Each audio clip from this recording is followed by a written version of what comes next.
All right, thank you, everyone. We'll be calling the meeting to order. As a reminder, if you would like to speak to submit public comment, please email the city clerk's office at cityclerk@eastvaleca.gov or by utilizing the raise your hand function in GoToWebinar to speak at the meeting. During public comment, the clerk will call your name and unmute you. Staff will monitor emails to the extent possible during the meeting and provide comments as possible. Roll call, please. Councilmember Lorimore, Present. Councilmember Rigby, Here. Mayor Pro Tem Yao, Here. Mayor Plot. Here. Councilmember Tesari is absent. And then just for kind of, since Mayor Pro Tem Yao and Councilmember Lorimore are just are remote, again, I think when we get to the public hearing and in particular the city business, I'll just kind of go on the rotation of Councilmember Rigby, then Councilmember Lorimore, and then Mayor Pro Tem Yao as far as the rotations. I can't kind of get those nonverbal cues, but we'll kind of go in that order and kind of go from there. We will now move to item number 5, our invocation, which will be presented by Pastor Ed Moreno.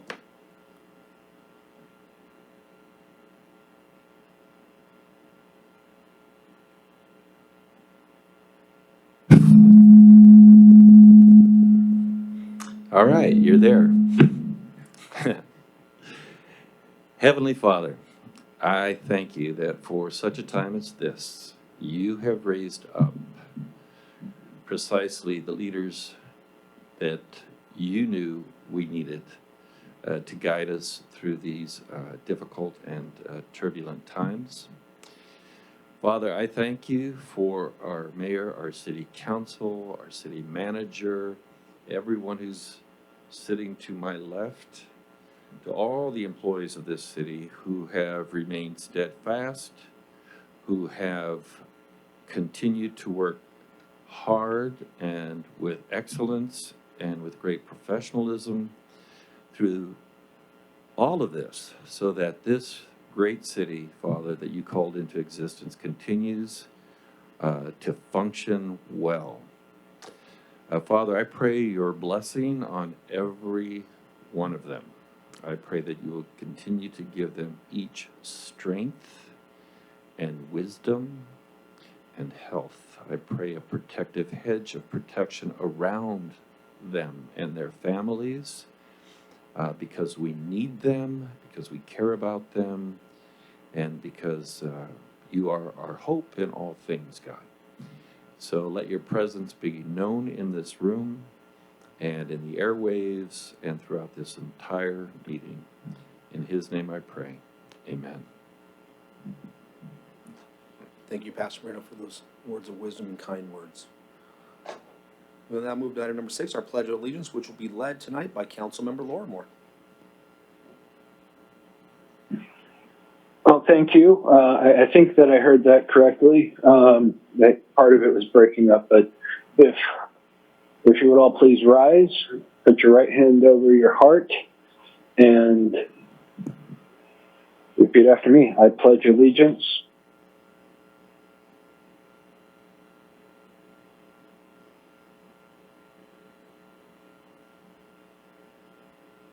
with liberty and justice for all. Thank you, Councilmember. We will now move to item number 7, additions and revisions. The council may only add an item to the agenda after making a finding that there is a need to take immediate action on the item and that the item came to the attention of the agency subsequent to the posting of the agenda. In action, adding an item to the agenda requires a majority vote of the council. Marcus, any Eastvale staff member has requested to add an item? No, Mayor. Okay, council members, was there any items that you'd like to add or revise? Okay, seeing that there is none, we will move to the next item. No, but Mr. Mayor? Yeah, This go right is ahead. Clint. Sorry about that. No, not at all. I just want to, I don't know if I'm the only one, but I'm having a hard time hearing you. If we could please let me know if it's the system or if it's my system over here. No problem. I'll talk right now. I'm talking right into the microphone, so if you want to let me know if you can, how well you can hear this. That is much better. Thank Okay. you. Nope, thank you for catching that. All right, seeing that there is no items, we'll move to the next item. And actually, in this case, there's going to be kind of an announcement and a few words that before we get into our presentation and before we get into public comment, our city manager, Brian Jones, would like to talk about a particular item. Thank you, Mayor. At our June 10th City Council meeting, we had a resident,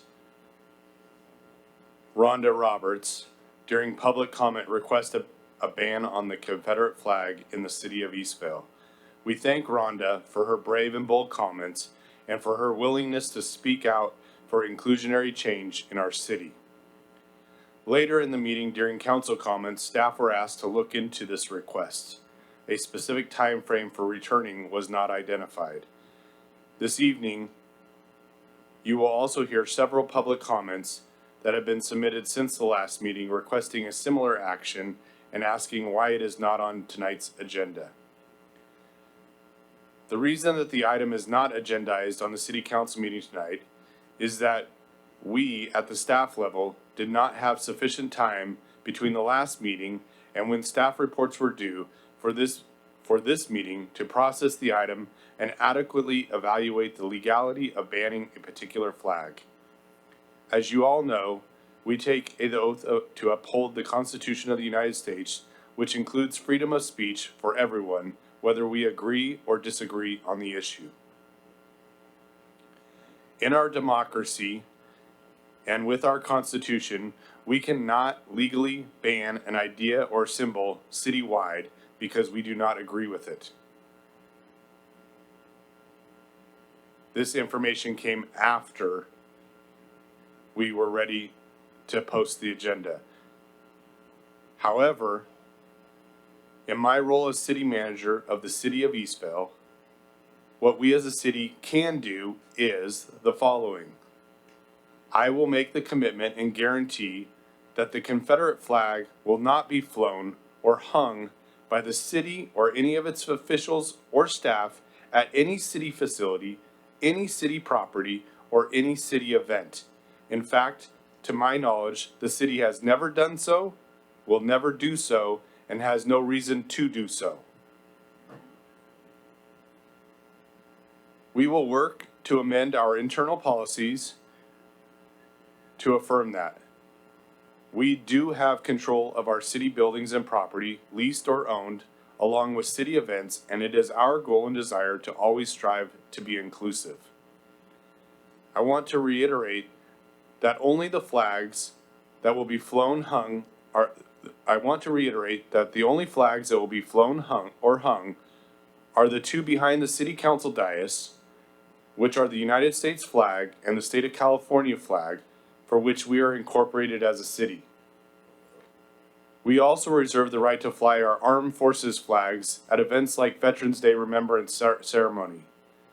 No other flag will be flown without prior direction from a majority of the city council. Some of you might recall that there was an event in the city in August of 2019 where the Confederate flag was flown by some of the participants. This was not a city event. I want to reiterate that this was not a city event. This was a private event on private property that occurred within our city. The Constitution does not allow us to regulate freedom of speech of private property in that manner. I also want to make the commitment that I, along with the City of Eastvale City Council, along with our public safety officials, are all available to listen to anyone's concerns in the community, especially when it comes to identifying ways to become a more inclusive community, personal and public safety, and embracing our rich diversity that makes Eastvale special. It is through conversations that we can change the language, conversation, and culture to be one of inclusion. To that end, several community leaders from churches, schools, public safety, businesses, and ethnic and cultural organizations, just to name a few, will be coming together with city officials to try to identify how we can help our community be a shining light for the rest of the country as we have multiple conversations and seek to listen and understand each other in one of the most diverse communities in the region for which we want to truly embrace. The city and community will be working on a comprehensive inclusionary action plan that will start the conversation on how unity can be put into the word community by bringing people together and facilitate conversations. We are fortunate that these conversations can occur by just stepping out one's front door and visiting with our neighbors, and we will be facilitating more ways to help these conversations in our community occur. One such way will occur on the Engage Eastvale platform, a community engagement platform that was recently launched. If you haven't signed up, I encourage you to do so. We will be having a lot of conversations on that platform, and we encourage everyone to sign up and participate. Another such way will be with the Eastvale 2040 plan that will include a public safety component as well as a social and environmental justice component so that we can embrace our rich diversity that exists within our community and everyone has the opportunity to participate in the democratic process and truly feel welcome, seen, and heard, along with the ability to truly thrive and connect in our community so that we can all move in the direction of our full potential together. We thank everyone for their comments and for their willingness to speak out for inclusionary change in our city. We hear you. We want to help start the conversation to create a comprehensive action focused on performance and results. This topic is only the beginning of the discussion on how we facilitate and influence positive change that results in a more inclusive city of Eastvale. Thank you. Thank you, Brian, for those comments. We appreciate that. We'll now move to item 8.1, introduction of CAL FIRE Battalion Chief Josh Jansen. And Chief Light, would you like to introduce our new battalion chief? Absolutely. Chief Jansen, could you come up to the podium, please? Good evening, Mr. Mayor, City Council members, city staff, and all the great residents of the city of Eastvale. With great privilege this evening, I would like to introduce CAL FIRE Battalion Chief Josh Jansen. He will be assigned to the Eastvale Harupa Battalion, which, as you know, with combined coverages, he'll serve the whole Northwest Division at times everywhere from the Temescal Valley through the city all the way over to the unincorporated area of High Grove. I'll summarize Chief Jansen's bio. Chief Jansen has well over 20 years experience with CAL FIRE in many different disciplines. Josh started his career with the Forest Service many years ago, the United States Forest Service, worked his way up through the ranks in CAL FIRE from the position of firefighter, paramedic, engineer, captain, specifically very in-depth experience working both in the San Bernardino unit and the Riverside unit. Josh, similar to myself, we've gone back and forth across the county line at several different times, but in the end, you build more relationships and you learn a whole bunch more and gain experience. Josh, as mentioned, is involved in many different cadres, and in fact, even leads some of our statewide cadres. So Josh is on the forefront of many items in training and safety. And when it's all said and done, we are also colleagues on CAL FIRE Incident Management Team 6. So at times, if Team 6 is activated, both of us will be deployed somewhere in California. But as you know, our depth with our colleagues, the city of Eastvale will always be in good hands. So with that, I'm very honored to introduce CAL FIRE Battalion Chief Josh Jansen to the city of Eastvale. Josh?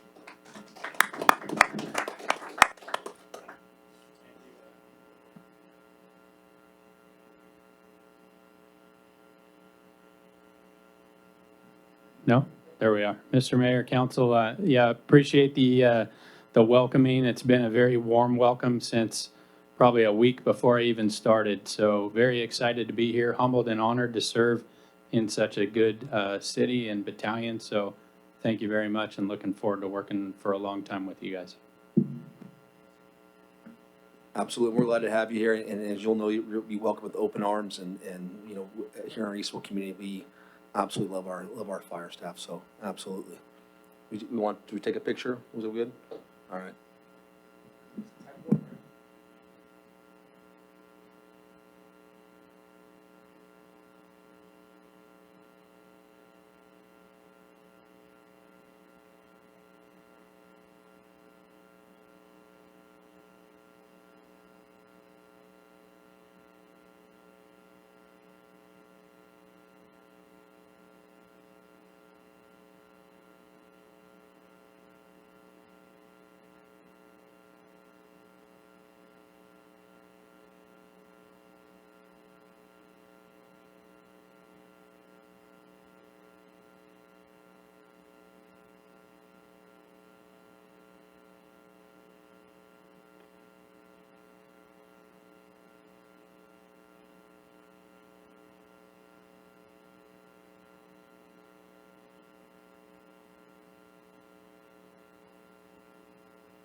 All right, we will now move to item number 9, public comments.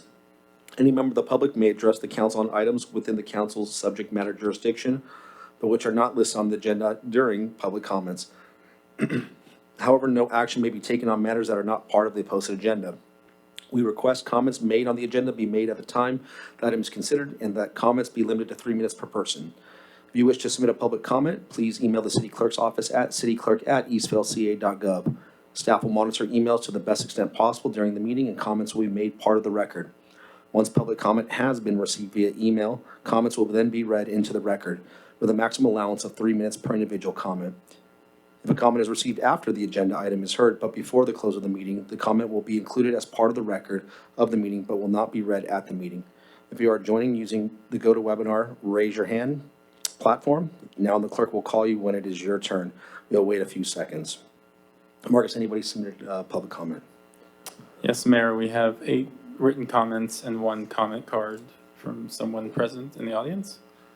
I'll start reading the written comments. The first one is from Gail Paulson. Eastvale is a very diverse community. On my street, we have citizens of every ethnicity and race. We are friends and help each other. I want our wonderful city to reflect that. I would like to see the city of Eastvale prohibit the Confederate flag from being flown or shown at city events, city property, or parks. This is absolutely repugnant to me. Please make a resolution to that effect. Thank you for all that you do.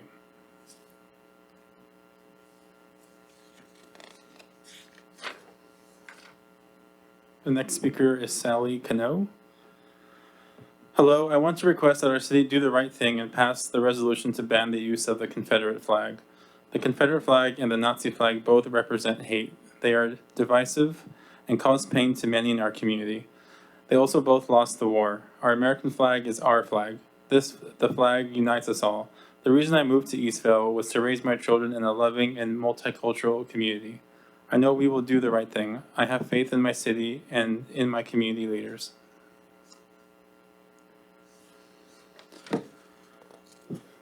Next comment is from John Kopp. I'm looking the 313 pages of the 6/24/20 Eastvale City Council agenda packet. I noticed in the minutes of 6/10/2020 meeting, item 4.11, page 13, Mayor Pro Tem Yao requests that a resolution to ban the Confederate flag from public places be brought back to City Council for consideration. I then looked at the agenda for the 6/24/20 meeting, but failed to find any item that would suggest the City Council would be considering anything resembling Mayor Pro Tem Yao's request for such a resolution. For many Americans, the Confederate flag symbolizes slavery, racism, oppression, hatred, and treason. Historian Doris Kearns Goodwin has often made the point that the figures she's written about who deserve praise are the people who demonstrated empathy for those who were unlike themselves, those who would be viewed by one's own group as other. The failure to take up Ms. Yao's request, given the circumstances of our present age, is callow and demonstrates a lack of empathy. In a city where, according to the city's own demographer who assisted in the 2016 City Council districting process, fully 75% of the population, 72% of the citizen voting age population are either Hispanic, Black, or Asian Pacific Islander descent. Such a lack of follow-up can only leave one in a state of incredulity. I am scarcely willing to believe that such callousness, such a lack of empathy exists among the 4 council members unwilling to support the sympathetic request of Ms. Yao. I urge each of you on the council to take up and pass whatever Mayor Pro Tem Yao should put before you and implement the immediate action as a declaration of the ideals of our country has always professed a belief in, but unfortunately has so often failed to live up to.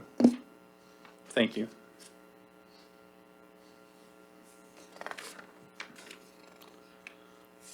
Next comment is from Ninska Ramirez.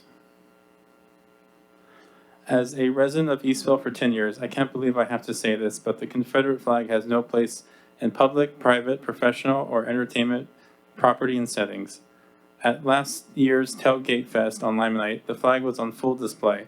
The Confederate flag represents the rights white people had to own black people as slaves and a culture of white supremacy. We are in 2020, and we do not want any symbols of hate or racism in Eastville.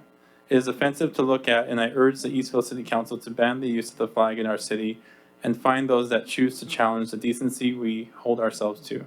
Thank you. Next speaker is Renee Foster. Good afternoon. My name is Renee Foster, a nonprofit organization, Arise to Destiny Restoration Center. First, I would like to thank you for allowing the vigil for George Floyd on Friday night. I felt safe and at peace sharing with one another stories we encountered through life. I believe that night started a healing for our communities. When one person of our community is in pain, the rest of our community should feel the same pain. I support banning all Confederate flags and statutes that continue to separate and add pain in the hearts of our Afro-American people in our community. Thank you. Next speaker is Mindy Hyman. Elected Eastville council members, given the national conversation surrounding racial justice, it makes it even more imperative that the city of Eastville ban the use of Confederate flags. The flag represents an ugly history of mistreatment that we are in good conscience should never celebrate or condone. I would like to ask the council to draft a resolution stating that the Confederate flag not ever be flown on city property or at city events. It is not enough for us to not be prejudiced or racist, but we need to be anti-racist at every possible opportunity. Only then will we begin to dismantle structural racism in our society. Thank you.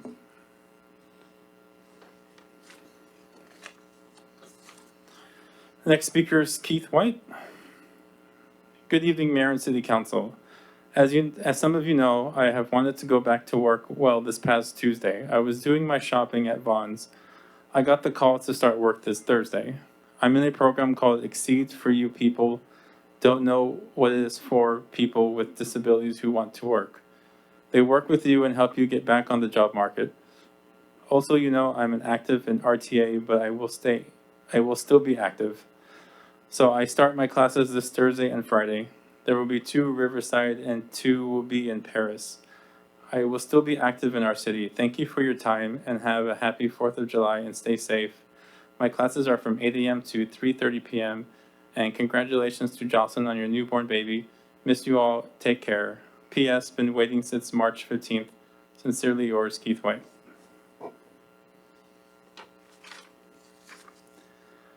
Next speaker is Michael Rochelle. Please consider passing the resolution to ban the use of the Confederate flag. This symbol is extremely divisive, provocative, and unwelcoming. It represents an enemy of the United States. It is also associated with hate groups. This flag was flown by people who killed many U.S. soldiers. This symbol falls under the same umbrella as a Nazi or ISIS flag. In order to bring our diverse city together, we have to ensure that we do not allow elements that will divide us. And next speaker in the audience is Chad Borkowski? Burkowski. Borkowski?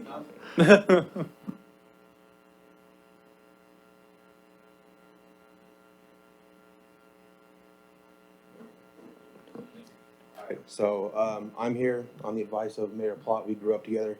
So on my street, I live across the street by Fieldhouse, and it's called Carrollton. So it's on Carrollton and Citrus by the overflow of the soccer fields. And everybody uses, because ours is the entrance off Citrus, they use it like a drag strip. Okay, and I got almost a 4-year-old boy and a 6-year-old boy, neighbors across the street. He was supposed to be here, but he didn't come back in time from Newport. A couple of us neighbors have gotten together, and we're all kind of fed up with it. I've kind of stand up and start yelling at people as they drive by, to enough to where my 4-year-old now tries to yell at everybody to slow down. I've gotten a few people to stop to try to confront me until they get out of their car and realize they probably shouldn't. And they drive by. Usually it's punk kids because they just don't have respect for elders or authority, sadly enough. But I'm here on the advice of you because I don't know what to do other than yelling at people, because it only works for me now because I'm home. You know, if I'm not home and I'm at work and I've yelled at someone, they come approach my house and my wife and kids are there, that's not really safe for them. I'm okay if I'm at home, but it really is really bad. I know we're not supposed to be in the front yard playing, but I mean, you got kids, they're walking around, if a ball goes in the street or they want to say hi to the neighbor, it's really, really bad. So I don't know what we can do. I understand with the whole fire thing and the speed bumps, it doesn't make sense for the trucks, I know, but I don't know what else to do. So I'm just here to I can't yell at them 24/7, otherwise I would. So, Thank you, Chad. Bill, can you get Chad's information and we can go from there? Because there's very similar situations where we've been working with other neighborhoods. And I think we have at least a solution to be able to grab data and stats and then be able to come up with some type of solution. So, perfect. thank you, everybody. Yeah. If you want, you can move slowly. Chad used to trip me when we played roller hockey all the time with his hockey stick, so just kidding.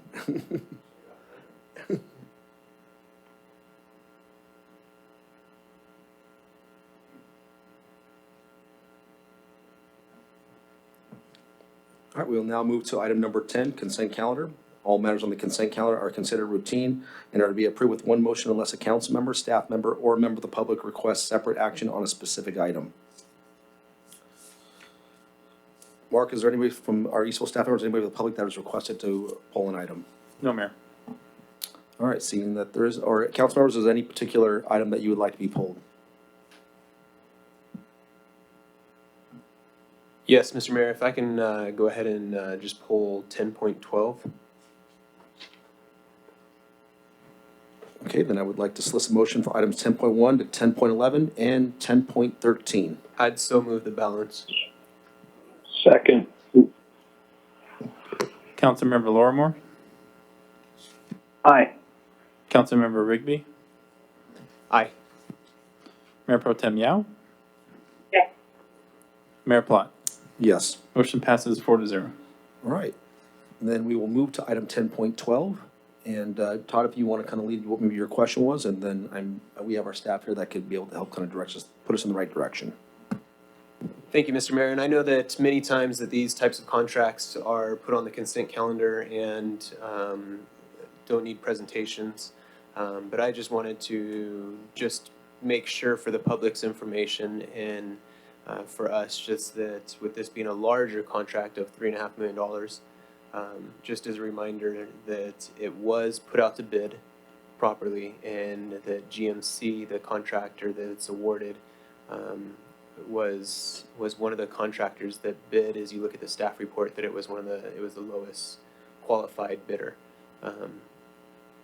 And just maybe, Brian, if you can just confirm that, just once again, just for the public's information.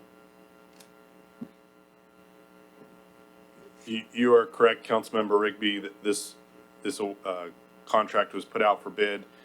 We received, I believe, 3 bids on this, maybe 4 or 5, I'm not sure.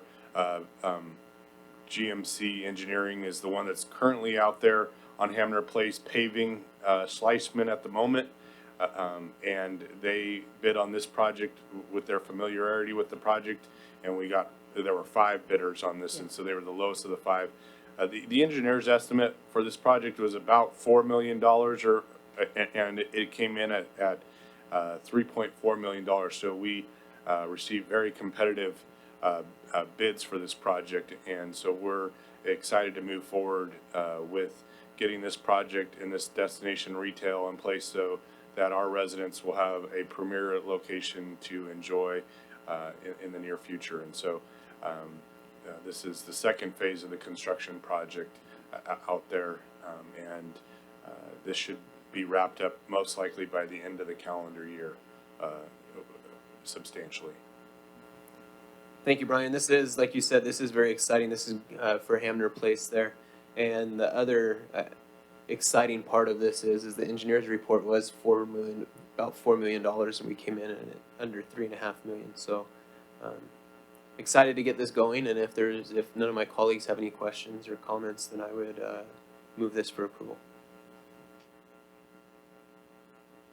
Second. Councilmember Lorimore, Aye. Councilmember Rigby, Aye.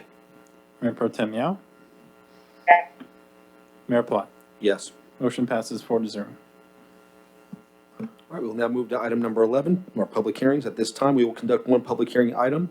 If you would like to speak before the city council tonight, please email the city clerk's office at cityclerk@eastvaleca.gov.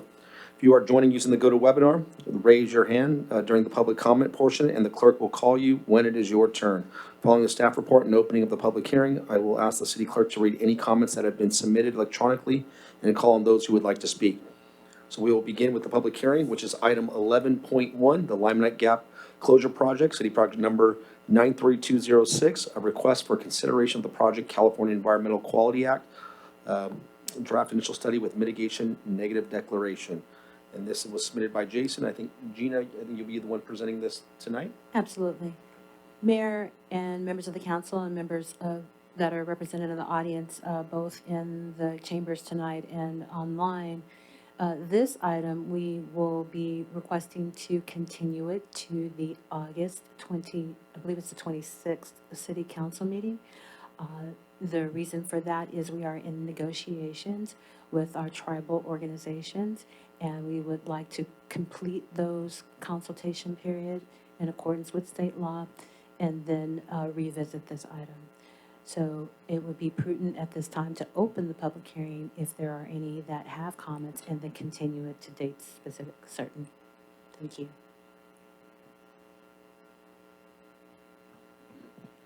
All right, since this is an open hearing and obviously just hearing Gina's comments, we will still, if there's any public comment, we could still listen to public comment and go from there. And then, again, the hearing will just remain open and there's nothing to vote on, so we'll just move to the next item. But first, any public comments?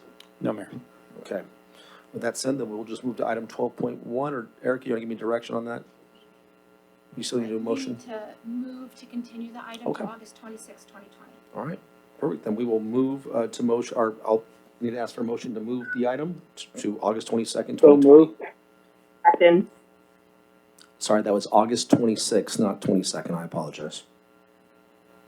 Councilmember Lorimore, Aye. Councilmember Rigby, Aye. Mayor Pro Tem Yao, Yes. Mayor Plot. Yes. Motion passes 4-0. All right. We'll now move to item 12.1, the City of Eastville Transportation Impact Thresholds for the California Environmental Quality Act, compliance-related transportation analysis. And this, again, will be presented by Gina Williams. Yes, and Tom Miracle, who's working for the city for this project on behalf of the city of Eastville and working through Interwest, will make the presentation this evening.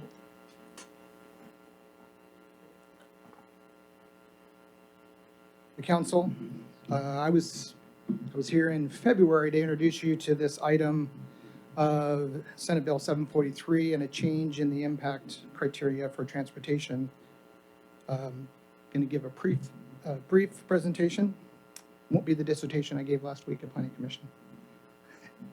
So just kind of wanted to quickly go through SB 743 was a law that was passed and signed by the governor, and that recorded into a public resource code, which is kind of the codification, which then gave direction to the state to prepare their regulations. One of the things in the code is that automobile delay shall not be considered a significant impact on the environment. So this is a significant change from how we look at traffic studies now for new development. The California Code of Regulations, and then eventually those turn into agency procedures. So that's the point we're at now, is as an agency, we are adopting our procedures or our guidelines for what that means to us in terms of impacts. So what is changing? Right now, when we have a development project come in, we do a traffic analysis of what will the traffic being generated by that project do to the surrounding intersections and streets. And that uses what's called level of service to evaluate the operation of those intersections. This new law is basically saying we can't do that anymore. We have to look at what is the impact of vehicle miles traveled by trips generated by that project, which are directly related to greenhouse gas emission standards and goals to reduce that. So it's not just the delay impacts of the intersection, but what are the longer reaching impacts of vehicles on the environment through the number of miles they travel. So just to kind of give a broad overview, the procedure that we will be doing when a new development project comes in is we will be continuing to evaluate it for level service at this time, but we'll be doing this second procedure of screening the project for vehicle mile travel impact. Step one would be checking for, is there high-quality transit adjacent to where the project is going to go? Is it in what's called a low VMT area? And I'll talk a little more about that in the next slide. And then we'll check what type of project is it. Is it the type of project that will actually reduce regional vehicle miles traveled? Because putting things like grocery stores and small shops and gas stations in the city actually reduces the amount of travel you have to do those things outside of the city. If a project then it doesn't meet any of those criteria to sort of say, hey, it has a less than significant impact, then we would actually do the VMT traffic analysis. So a little more detail, the steps 1 and 2, we'd be looking at consistency with the general plan in this area because the modeling work that was done is based upon the general plan build-out scenario. We would check for transit, and then we would look at what is the expected VMT that is being generated by that land use on site. What's great is WRCOG actually created an online tool for the agency to use and for developers, engineers to use to look at this so that we don't have to do modeling work, at least at this level, if the work's already been done. So this is a great tool, and it basically says, okay, if this project is going to come in, it's consistent with the general plan, and the VMT that's predicted to be generated by the land use on that site is below your threshold that we're going to, the council will hopefully adopt tonight, then the project is presumed to have a less than significant impact. Then we would look again at these project types, so locally serving retail, local schools, local parks and daycare centers, gas stations, restaurants, medical offices, local serving community assembly uses, so things like houses of worship, locally serving hotels, so not a destination resort type hotel, but a locally serving hotel. So for instance, on Hamner Place, there's a hotel going in there that's very likely going to reduce the length of trips that people are driving if they're going to go play soccer. You know, right now they're driving out of town. That's a lot more mileage than if they literally park and just walk to the park next door. And then projects generating less than 110 daily vehicle trips. And this is a threshold that most agencies in California have already had for whether they even do a traffic study. So projects that don't generate a lot of trips, 11 single-family housing units, 10,000 square foot of office, small light industrial warehousing. Those generate sort of so few trips that there's really not a significant impact by that project. And then just because there's a lot of projects that are out there that are kind of don't fall within the black and white areas, the community development director would be able to determine is that specific project or land use locally serving.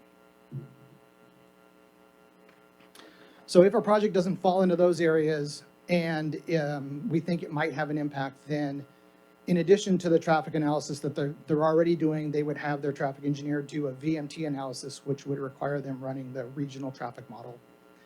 And that traffic model would then predict what sort of VMT the project specific would generate, and that would be compared to the threshold that that the city adopts.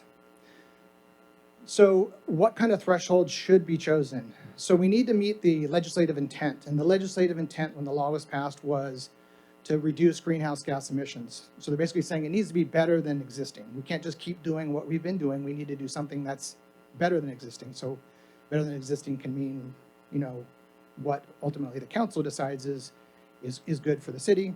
It needs to comply with the resource code and the code of regulations and be reasonable and obtainable. OPR is the state's Office of Planning and Research. They prepared some guidance on it. That's just guidance for us to consider. That was also factored into our analysis.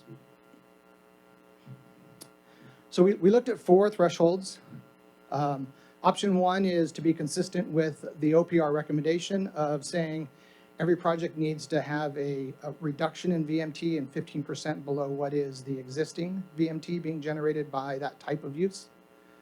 Option 2 would be consistent with the regional air quality and greenhouse gas emission reduction goals, which essentially equates to having a 14.3% reduction below the existing. Option 3 is consistent with the Regional Transportation Plan and the Sustainable Communities Strategy. That's the SCAG Regional Plan, which the city's general plan is a part of, and looking at the future year VMT. And then option 4 is compare with existing VMT for either the city or the region. OPR really wants us to be looking at a region or a larger area if possible, because people don't normally take trips just within the city. We take it in a bigger region, so that's going to be a kind of a more accurate analysis. When we looked at these 4 options for the city of Eastvale, we really came to the conclusion that options 1 and 2 would be basically impossible for development to come in and say, we're going to put in a commercial development and we're going to reduce the vehicle miles traveled by trips being generated for that site by 15%. And what that means, 15% is a pretty big number. We did some estimates and don't believe that any one development, whether it be housing or commercial, industrial, whatever, can really get more than 10% or less. If they were to do lots of mitigation measures and essentially make sure that the people that work there or the people that are visiting are not driving in their cars. You know, a 15% reduction is a pretty difficult thing to achieve in this region. If we're in downtown LA, that's, you know, downtown LA is already actually greater than 15%. So for them adopting a 15% threshold, no big deal. For us, it's pretty difficult. Option 2 is very similar to option 1. The 14.3% is really not practical or even achievable. And one of the things that we did look at is what are the other agencies in Riverside and San Bernardino County doing? None of them are adopting these options 1 and 2 because it really doesn't fit the way that our communities are built. And in order to achieve those, it would be virtually impossible, at least economically. We did look at 3 projects to kind of evaluate what would the impact of the options 3 and 4, kind of if we were to use those methodologies to evaluate these 3 projects, what would they have been? In that case, these are all 3 projects that have already been adopted: the Prado, the Merge, and Leal. The Prado is a residential project. The Merge is an industrial retail project, and the Leal project is a mixed-use project. I'm not going to go through each one, but essentially the analysis showed that the Merge and Prado projects are pretty straightforward. For the most part, depending on which option you choose, they would not have impacts. The Leal specific plan, however, because it's a really large project, and this analysis just took it as a whole, you know, it's a pretty big project, that it would have a significant impact. In fact, it would have a significant impact that would not be able to be mitigated through normal transportation demand management type measures. However, that analysis actually didn't look at things like, can you screen out the civic center component of it, or the hotel if it's locally serving, or any medical and retail components that sort of fall under that screening criteria, to really look at, is there something that's going to go there that's really serving a broader area that will increase VMT. So the analysis wasn't really the correct analysis, but we believe that if the correct analysis is done, we would be a lot closer.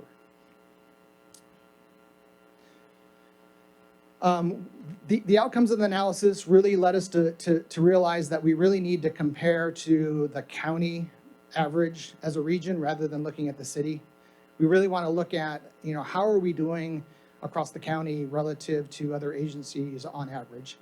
That mixed-use projects are difficult and kind of interesting and need to be carefully considered. And then that kind of led us to option 3 really has the least impact to developments that reflect conformance with the city's current general plan. When you start looking at the type of projects that we would be building in conformance with the general plan, option 3 really seemed to fall in line with that. Sorry to cut you off, and I'm not sure if it's my laptop, but I can barely hear anything. Same here. Okay. I'll try getting a little closer to the mic. How's that? It's a little bit better. Okay. A little bit better. Still, it's mute. It's I think muffled. they just adjusted the mic. Is that better? That's a little loud. Yes. Okay. Thank you. So that kind of leads us to our recommendation that the city adopt option 3, and that the threshold would be that there would be a significant transportation impact if the baseline or cumulative project-generated vehicle miles traveled per capita equals or exceeds the Riverside County average per capita for the general plan build-out condition. So this would be kind of the threshold it would be compared against. And again, better than, as opposed to being equal or better. We're looking at better than conditions. This is what, essentially what Corona has adopted. Chino, I think, is adopting this. City of Riverside, the Planning Commission adopted this, and the City Council adopted the 15%. Then they have a different kind of condition than we have too. So the next thing to think about is, okay, those are land development projects. What about transportation projects? The city's going to come out, or a developer's going to come out, and they're going to widen a road, or we're going to add capacity to the roadway.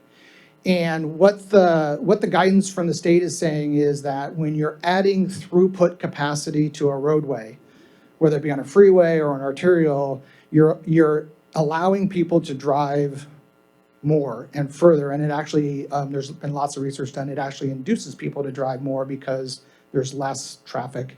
And you feel like, oh, it's not that far to go to Riverside to go have dinner because all of the freeways are not crowded and the arterial just opened up and widened. So instead of eating here, I'm going to go there because it only takes another 5 minutes. So it's been shown to actually induce the vehicle miles traveled. So any project that adds throughput capacity is presumed to probably have an impact, and you'd have to do an analysis of, if you add that capacity, is it going to really add vehicle miles traveled to the region? So that kind of leads to things like roadway maintenance, installation of traffic control devices, turning lanes, roundabouts, transit services, parking, fueling stations. Those things are all going to be now presumed as projects to not have an impact on the environment when it comes to transportation. So those projects will now, instead of going through a CEQA analysis where we've got to look at a variety of things, those will be categorically exempt from a transportation perspective. They may have other environmental impacts that we have to look at. So we do have to adopt a threshold, and this is the threshold that's recommended by the state, and I think every agency that I've looked at has adopted. It's, does that project result in a net increase in regional VMT? So we'd be looking at, in Riverside County, if we widen an arterial and we model it for the before and after conditions, does it increase regional VMT? And if it does, then it has an impact. If it doesn't, then it doesn't. I'm going to stop there, and I can answer any questions that you have. Well, I guess before we turn to council for questions, we might turn to public comment first, because there may be some questions from public, and then we can move forward with our council for questions and discussions. We don't have anyone raising their hand for public Okay. comment. All right, then with that, Councilmember Rigby. I'm good, Mr. Mayor. I don't have any questions at this time. All right, Councilmember Lorimore. Thank you, Mr. Mayor. Can everybody hear me all right? I was having a hard time hearing the discussion on the dais just now. Yeah, you sound good. Okay. Thank you. I appreciate the presentation, and I understand that there was a lot of hard work that was put into coming up with the recommendation. I did, for the last couple of slides, I did want to follow up on that in relation to options 3 and 4 with the transportation projects. I understand what the state is trying to do, but it's really counterintuitive in my mind with the fact that if you expand a roadway in order to provide throughput to get people to where they need to go, that you get dinged for making things efficient. It's a head scratcher. But of the options 3 and 4, is there better of those two to facilitate still being able to expand our roadways if necessary.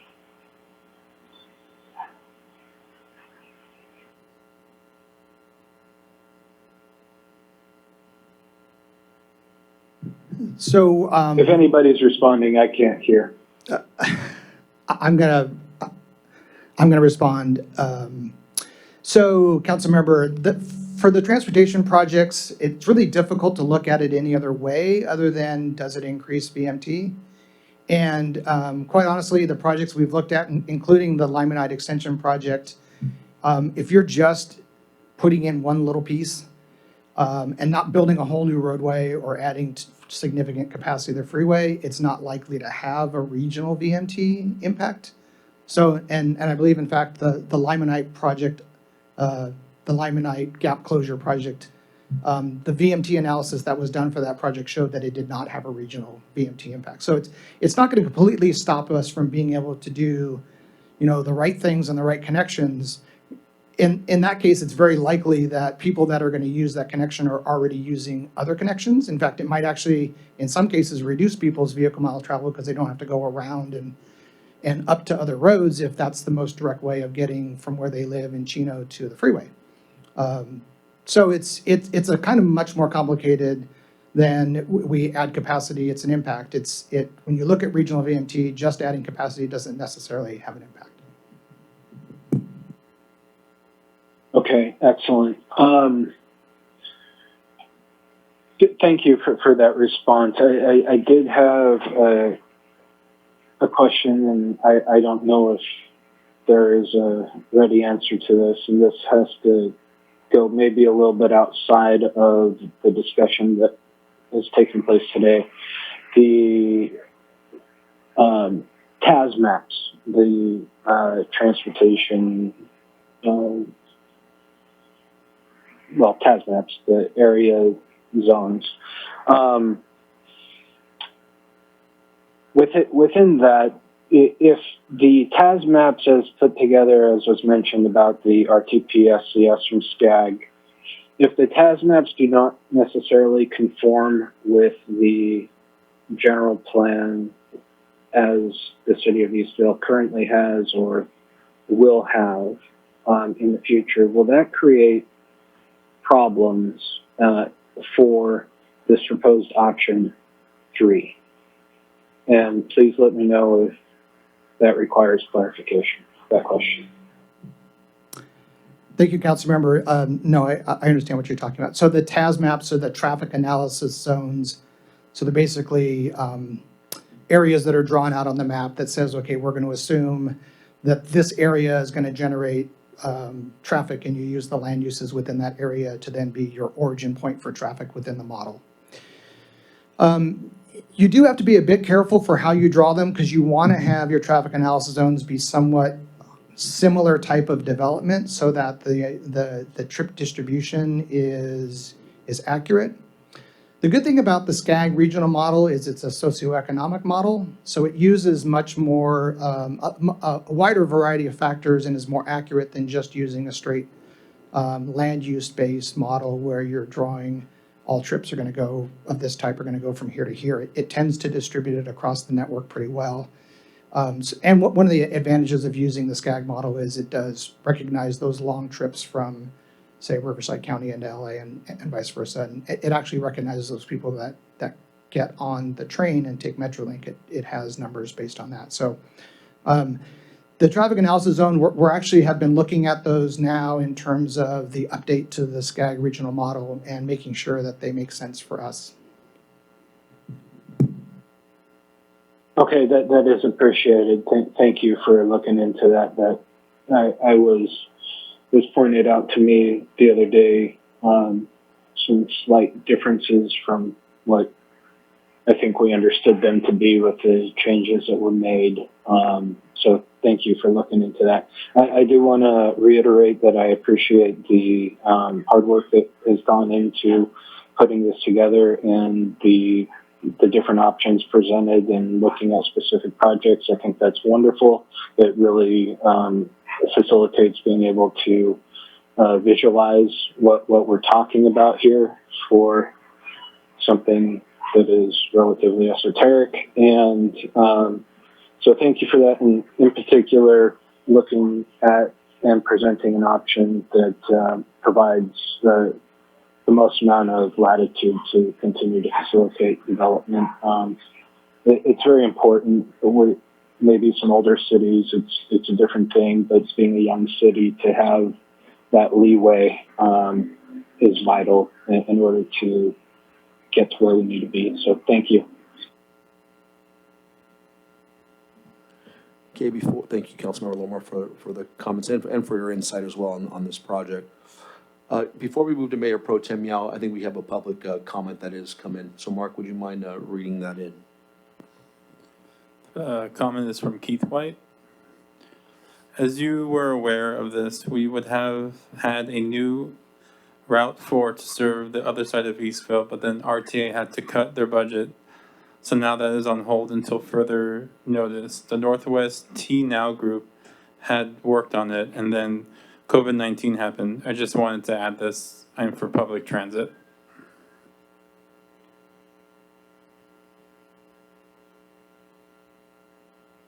Thank you, Keith, for that comment. And that would be part of actually the RTA update, but thank you. Appreciate that. All right, Mayor Pro Tem Yao. I don't have any questions at the moment, but I do, I actually really appreciate the insight that Councilmember Lori Moore just shared. But I don't have any other questions at this moment. Thank you. Thank you. Now, would you mind, I actually have a question and kind of maybe explain. You had mentioned, and I apologize if I'm using the wrong verbiage, but you mentioned about CEQA a little bit and not having to go through that process. I think I understood that correctly. Can you kind of touch back on that and so I can get a better understanding of why and how that is if we were to take on a different model? So it's not that we don't have to go through the CEQA process.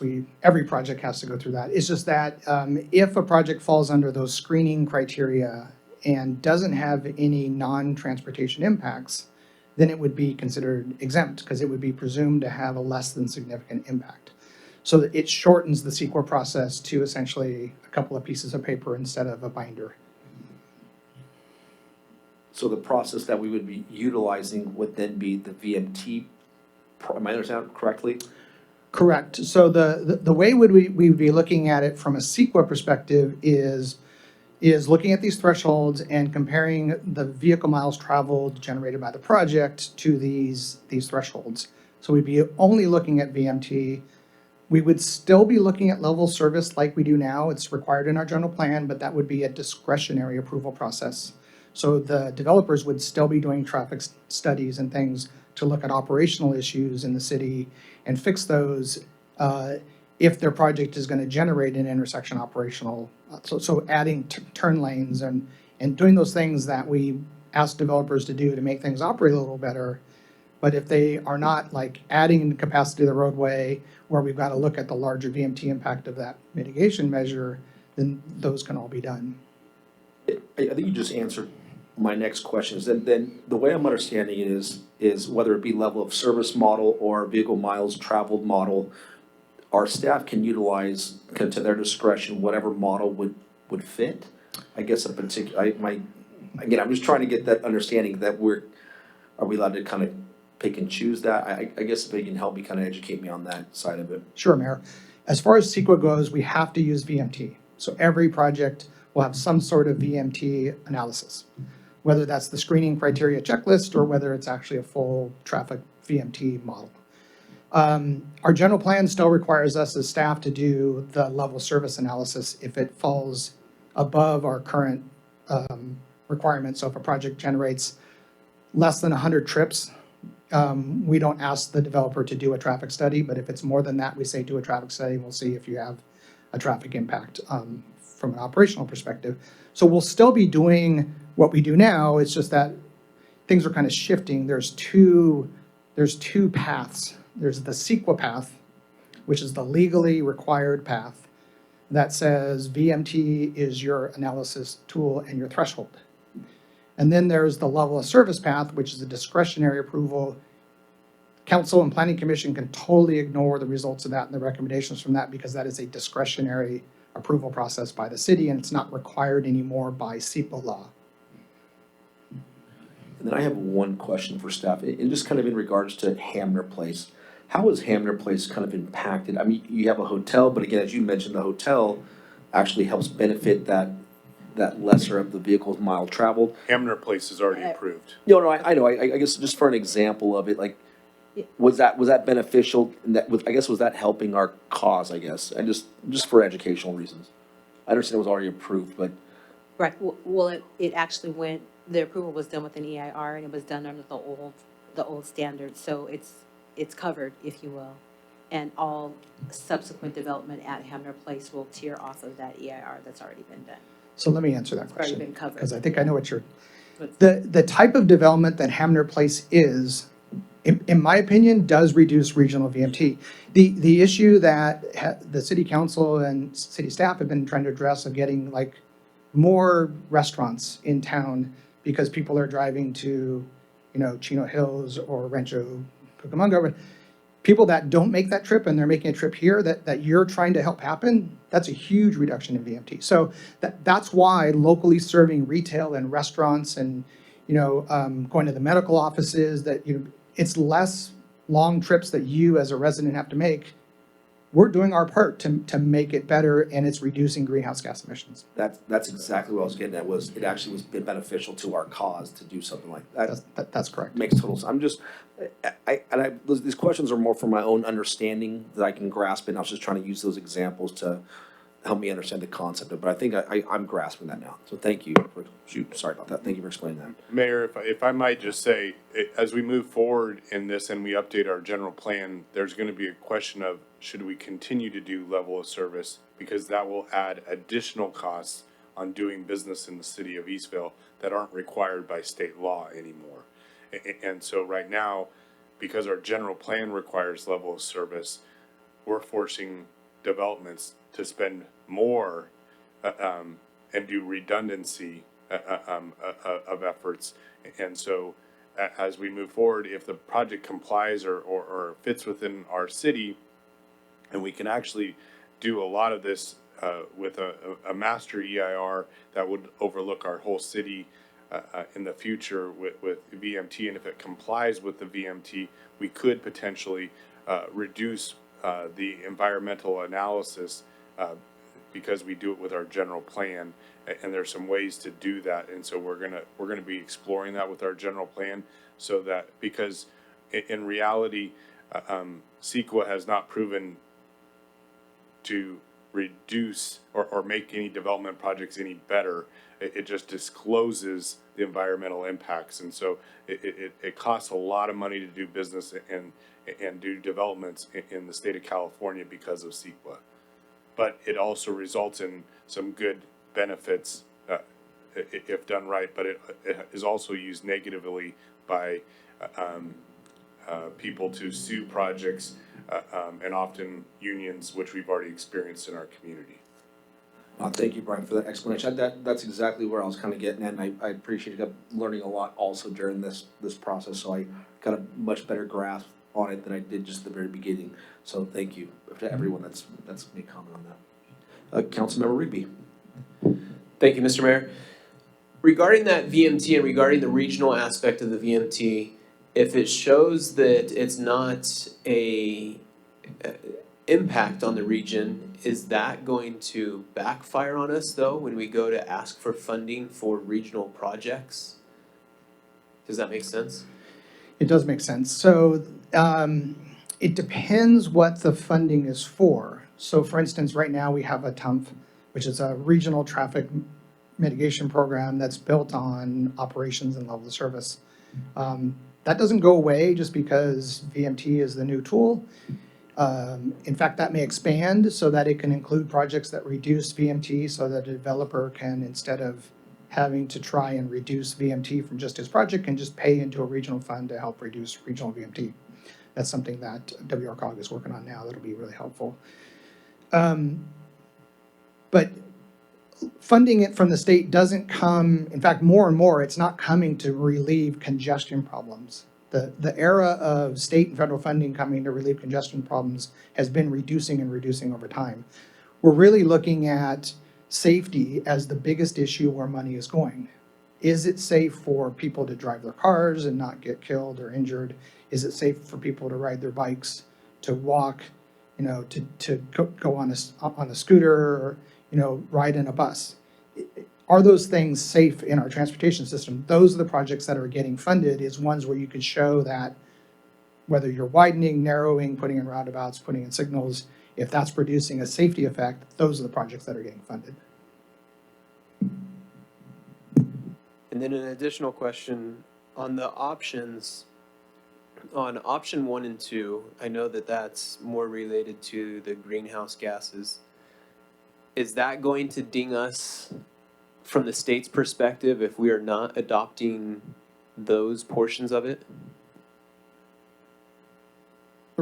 That's a really good question. And a lot of cities have sort of wrestled with that. Hey, the state says we should do 15%.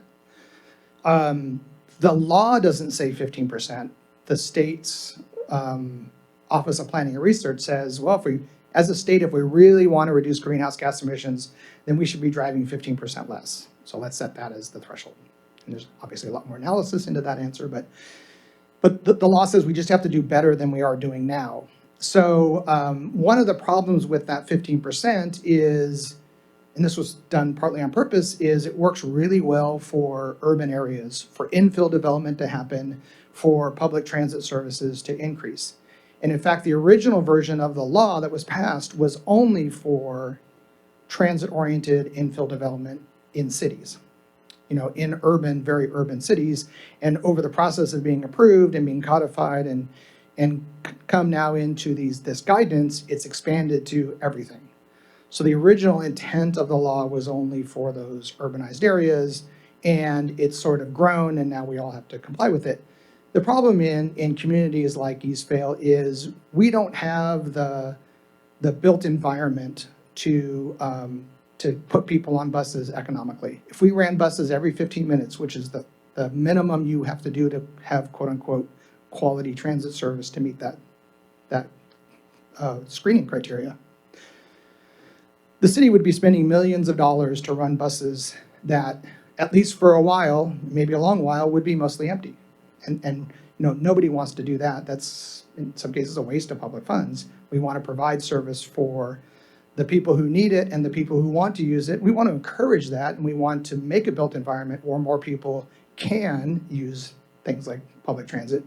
But to put it out there, not knowing if people are going to use it or not, just so you can pass a threshold and try and get to your 15% is just unreasonable and again, in my opinion, a waste of public funds. So we really need to do something that is reasonable and can be effective, so that, the small things that our developers can do to reduce their VMT, like if you have an office building, putting in showers and lockers for people that don't live very far from where they want to go to their job, can ride their bike, put it in a locked space, and take a shower, get dressed, and then go to work. That's been proven to actually be really good at encouraging people to ride their bike. A lot of people don't want to ride their bike a couple of miles and be sweaty and sit at their desk, and no one wants to kind of sit next to them because it gets hot out here, if you haven't noticed. So there's a lot of things that people can do and developers can do that are relatively easy, that they can build in their projects, that actually does make a little bit of a difference. So those are the things we want to go after and encourage. Getting to that 15% is virtually impossible, and particularly economically possible. I appreciate that explanation. It does make sense, because you look at, like you said, Eastville's a unique community. We don't have the public transportation that some other cities, as well as we don't have the jobs here. You have a lot of our residents that travel outside of not only our city, but outside of our county for jobs. So it's good in theory, but it's one of those things that it's almost near impossible for us to do. So thank you for that clarification. All right, I'll go back to Councilmember Lorimore and then Mayor Pro Tem Miao before we go to any type of motion, see if there's any additional comments or questions. So Thank you, Mr. Mayor. I did want to pick up a little bit off of where the comments by the city manager, Mr. Jones. My understanding, as was stated in the staff report, and the presentation is that SB 743 is something, and the adoption of the VMT is something that is required by state law. There were some moves by RCTC, SCAG, and a number of different groups that, and I believe even the city of Eastvale, had asked the governor for an extension before the implementation, which I believe is supposed to take place on July 1st. So I want to start with a question and then ask a follow-up question. But the question is, have we heard anything about the governor's willingness to postpone implementation or the deadline of July 1? Councilmember I'll Lorrimore, stop no, we there. haven't. Okay. That is unfortunate. I realize that this bill has been a long time coming, adopted many years ago, but still. Okay, so the point that was made about the general plan necessitating that the old standard that we were utilizing, level of service, also be done, and as well as the new state law, which will take place, well, not new, but the law which will go into effect for SB 743 on July 1.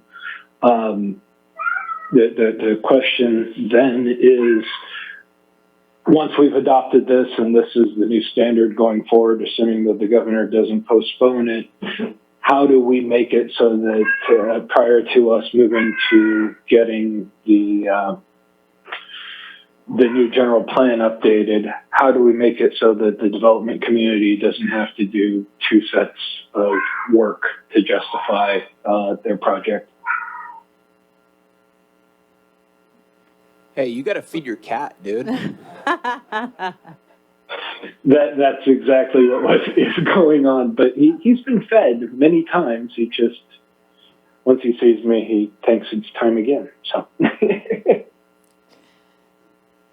Councilman, for any projects that have been adopted or have started their CEQA process prior to the implementation of this bill, then they would fall under the law at that time, which is LOS, which everybody in here is familiar with. For those projects that are subsequent, like for example, if when the Leo property does develop, we have, or we are in our general plan, making the document called the master EIR. We're going to put thresholds in that document so that when the development comes up at, say, the Leo property, which is what we're speaking about now, what we're going to be able to do is tier off of that document. So either that master EIR will cover it, or if there's any type of development that's not covered when we do those, when we set those thresholds, then they'll be able to tier off of that master EIR, and that could be with a document that's like a mitigated negative declaration or a negative declaration. So to answer that question, we won't subject any developers to two different types of environmental documents. They'll just have that one threshold that we'll be utilizing, and we will be doing everything in our environmental document of the master general plan to be able to ensure that that process is both comprehensive, consistent with state CEQA law, and So Gina, I'm sorry, I apologize for interrupting. I'm catching about half of what you're saying.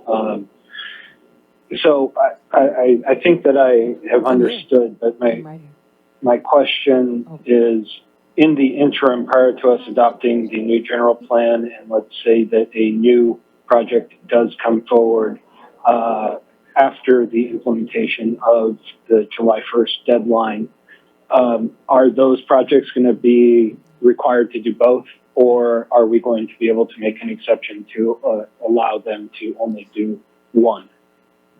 They'll only be required to do the one. We won't be making projects do two. Okay, very good. Thank you. Thank you, Councilmember. Mayor Pro Tem Yao. I do want to apologize in advance if I'm asking something that has been asked. I could barely I could only hear like half of the comments, although I did hear the cat. That was definitely feed the cat. But so I am looking at, and I kept hearing public transportation. That's what I heard. And since we have this slide up, I do want to know, and I'm not sure if this has been addressed, but Mayor Plott, how would the new route, because I know we have a new route coming in from RTA in the city of Eastville, how would that affect this? And also, like, are we, is it practical to be working with RTA on this one? And the second question that I have with the fiscal impact, I know there's no direct fiscal impact to the city, but are we potentially seeing any fiscal impact in the long run, and what would that look like? Yeah, so, in public, can you hear me? Mayor Pro Tem Miyake, are you able to hear me? Perfect, yeah, I can hear you. Yeah, so kind of to Keith White's public comment is that the Route 4 has been temporarily suspended until, just due to the impacts of COVID-19. But I don't know if you'd like to answer maybe that question as far as how the impacts are in theory, when and eventually will come to fruition that Route 4 will serve our western part of Eastville. But if you'd like to kind of answer that and then answer that second question on the economic impacts, which I assume are going to will be good impacts on our city, but I'll let you answer that. Yeah, Mayor and Mayor Pro Tem, so for transit service to be considered quality transit service, which is the threshold you have to essentially a project to be screened out, has to be within a quarter mile of a transit stop that's high quality. High quality is defined by the state as 15-minute headway or better. So that means a bus comes every 15 minutes. None of the current service nor the proposed service has that kind of frequency. It's half an hour, 40-minute, 60-minute. So in order for that bus service to have an effect, we'd have to double or triple the amount of service out there, which is doubling or tripling the cost of that service, because 95% of your cost is the driver. So again, as I talked about earlier, in terms of economically, we can put transit service in a lot of places and screen everything out, but ultimately the cost of that is pretty high. In terms of the second question, the economic impact, in terms of city staff operations, if a project has impacts and has mitigation measures, the city is required to monitor how those projects are doing in implementing those mitigation measures. So there is a monitoring program that would go on. The city can choose the frequency that we look at it. So we could say, every year, every 2 years, every 5 years, we're going to look at, okay, what were you required to do? Are you doing it? And what is the effect? So there is a little more that has to be done on the monitoring side. One of the things we looked at when we first started this project was, do we spend the money to create a bunch of tools as city staff to make the process a little easier? And what we ultimately decided was there's really not a lot of large plots of land left in the city that would probably fall under the requirements to have a whole lot of mitigation measures. Because a lot of the land out there that's vacant has already been approved. I mean, even the Leo specific plan has an environmental approval associated with it. And if they built exactly what was in the plan, then they should fall under that. So, but there might be, 3 or 4 projects where we have to monitor them over time to make sure they're doing what they said they were going to do. So there is a small impact. Mayor Pro Tem, sorry, you go ahead, Mayor Pro Tem. I don't know if you have any follow-up questions to that. No, that answered my question. Thank you. Okay, I'm just gonna ask, kind of keep this open, because sounds like we're coming close to a motion in a second, but was there any additional questions or comments? And I was gonna leave it open for any council member to speak.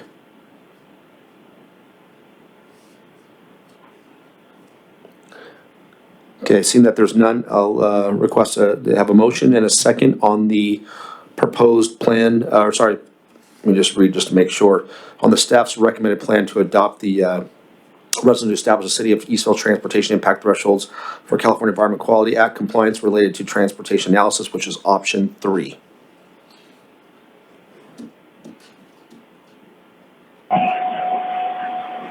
I'd like to make a motion to approve staff recommendation for option 3. Second. Councilmember Lorrimore, Aye. Councilmember Rigby, Aye. Mayor Pro Tem Yao, Yes. Mayor Plot. Yes. Motion passes 4-0. Thank you for that. It was very informative. We appreciate that. We'll now move to item 12.2, COVID-19 update and the 60-day emergency declaration review.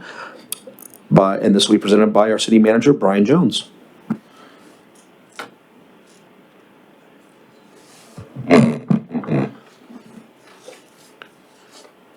So this is going to be a combination tag team approach tonight. I will be starting off this presentation, followed by our Community Development Director, Gina Gibson-Williams. And in the audience, we have Barry Foster from HDL. Part of the COVID update is the economic recovery update and our plan in place to help our businesses thrive as we come out of this COVID challenge.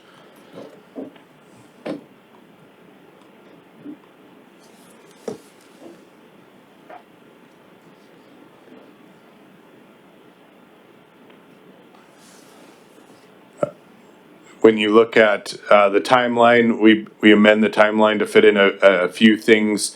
Since the last council meeting, or right around the last council meeting, we opened City Hall doors on June 8th. They've been open from 8 to noon. We have technology where you can make appointments electronically, and you can wait outside until it's your turn because we are practicing social distancing and only allowing a certain amount of people at the front counter to protect both the public and our staff. On 6/12, we had new guidance on nail salons, tattoo shops, and massage parlors. And on 6/18, the governor reissued an executive order requiring face masks again. And so if you're not able to practice social distancing, and there's a whole bunch of criteria about wearing masks in public places and private places, in places of work, and places where their public could be or has been or could be in the future, there's a lot of ifs, ands, or buts about it, and it is very complicated. I had to have our attorney explain to me when I needed to wear a mask, and she said all the time. So, and it would have been just simple if that was the direction. Current COVID-19 numbers as of Wednesday, June 24th. As you can see, our confirmed cases in Eastvale are 236. And our confirmed deaths in Eastvale are 9. 236 cases in Eastvale represents about 0.3% of our population. Again, I'll repeat that, 0.3% of our population. COVID-19 test sites, the closest test site is in Norco. But CVS's and hospitals are also doing COVID cases tests. CVS has free COVID-19 drive-through testing site in Eastvale here, so the location is over on Schleichman Road. We will resume street sweeping enforcement on July 1, 2020. You might see our street sweeping enforcement officer out there in neighborhoods as the street sweeping machine goes through there, putting notices on your windshield. Some people have already started yelling at her, thinking they're getting a ticket, and she is just providing a friendly reminder that we're going to start street sweeping enforcement again. So you're getting off easy this time, but the next time might be a citation. So remember your days and work with your neighbors to remind each other that you need to move your cars off the street. State guidance. The governor issues new orders for the tattoo shops, massage parlors, and nail salons. And on June 18th, Governor Newsom required wearing face coverings in public spaces, particularly in indoors or when physical distancing is not possible. Here, we're still in an accelerated stage 2. We have a lot of people email the city of Eastvale and say, when are we gonna have youth and team sports and playgrounds back open? And I wanna remind people that we have no control over our youth and team sports and playgrounds. That is by JCSD and that is by the state. And so you will get information from both JCSD and the state on that. Brian, if I can chime in on that real quick, just regarding that, that is something that it comes from JCSD, which they're waiting on the county, which the county is waiting on the state. Like you said, it's not coming from the city, but it is crucial that residents that want those open, that they contact the proper people, which would be JCSD board members as well as the county supervisor, and let them know their thoughts and their feelings regarding that. We're passing on that information, but it is crucial that they contact those people and share their feelings regarding reopening those things and getting our youth sports back up and going. I have a feeling that we're getting close, but it's crucial that they contact those people. In fact, we have a Parks Commission meeting tomorrow night at, I believe around 6 or 6:30, 6 o'clock. That is a JCSD Parks Commission meeting, so if anybody in the community would like to share their thoughts, that is at the appropriate time. Economic Recovery Action Plan, I'm gonna pass this over to our Community Development Director, Gina Gibson Williams, to do this presentation. Good evening. Reopening Eastvale's business community. Thank you. So let me briefly take you to some of the impacts of COVID-19 as a result of unemployment. The purpose of this slide is to show that unemployment for that month of April that we rated it in Eastvale, the county, and the state went up. And then also available employment opportunities, if you can see, prior to were right at 0% and they went down. So we had an increase in unemployment rate and then also available employment opportunities decrease, which causes an issue for unemployment. Economic impacts of COVID-19 as far as sales tax, some good news. If we were to compare Q1 2020 versus Q1 2019, there was an increase of 6.48%. And the top sales tax producers in the city of Eastvale, in parentheses, it says that they generate 93% of our sales tax revenue. That also increased Q1 versus Q1 of 2020 and 2019 of about 25%. Now, conversely, Eastvale's restaurants, meaning non-quick service restaurants, took a very large hit with sales down from approximately negative 12% to negative 84% for Q1 2020 versus Q1 2019. On the flip side of that, the quick service restaurants experienced an actual increase through their drive-through and significant pickup delivery service due to quarantining in place. People, restaurant chains like Chipotle, In-N-Out, McDonald's, Panda Express, Taco Bell, Wendy's, etc. Some good news, which is the reason why we're going to also be bringing you quarterly budget updates, is because Eastvale's revised budget estimate should show a much smaller sales tax revenue decrease for fiscal year 2020-2021. So instead of having a big deficit, it should be lower. And the economists are generally predicting a V-shaped recovery of economic activity. So these are good things as a result of the shelter in place won't be as bad as we possibly thought. So in order to assist with economic recovery, we, through our existing contract with HDL, they have an economic recovery action plan. And these are just a couple of ways in which it can really be beneficial to the city of Eastvale. Number one is a guidance document. Number two, create some options for businesses that are struggling. Number three, it can increase the confidence of consumers to feel safe when they return to shopping in restaurant environments. And then lastly, we can provide some ideas and best practices to make sure that Eastville, when we re-enter the economy after COVID-19, it's a robust recovery. So I'll just briefly take you through some of the points of the Economic Recovery Action Plan.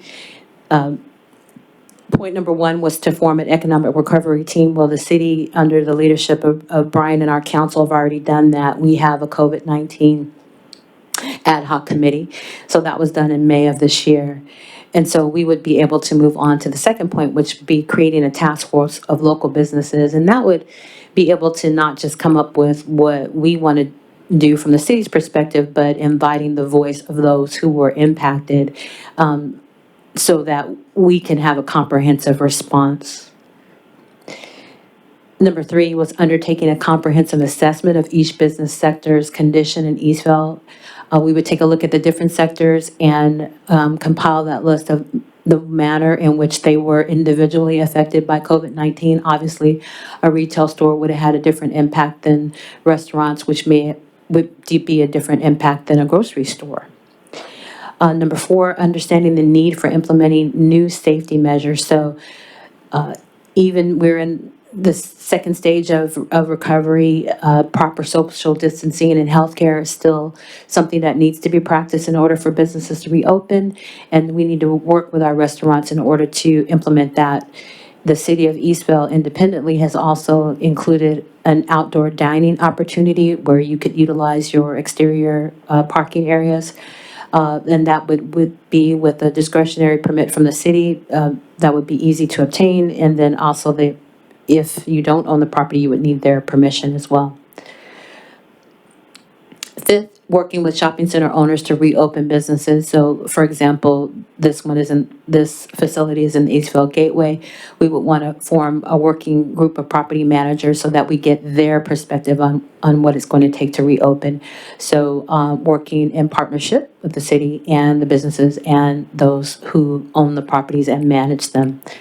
Number six, engaging the business community through business visitation programs.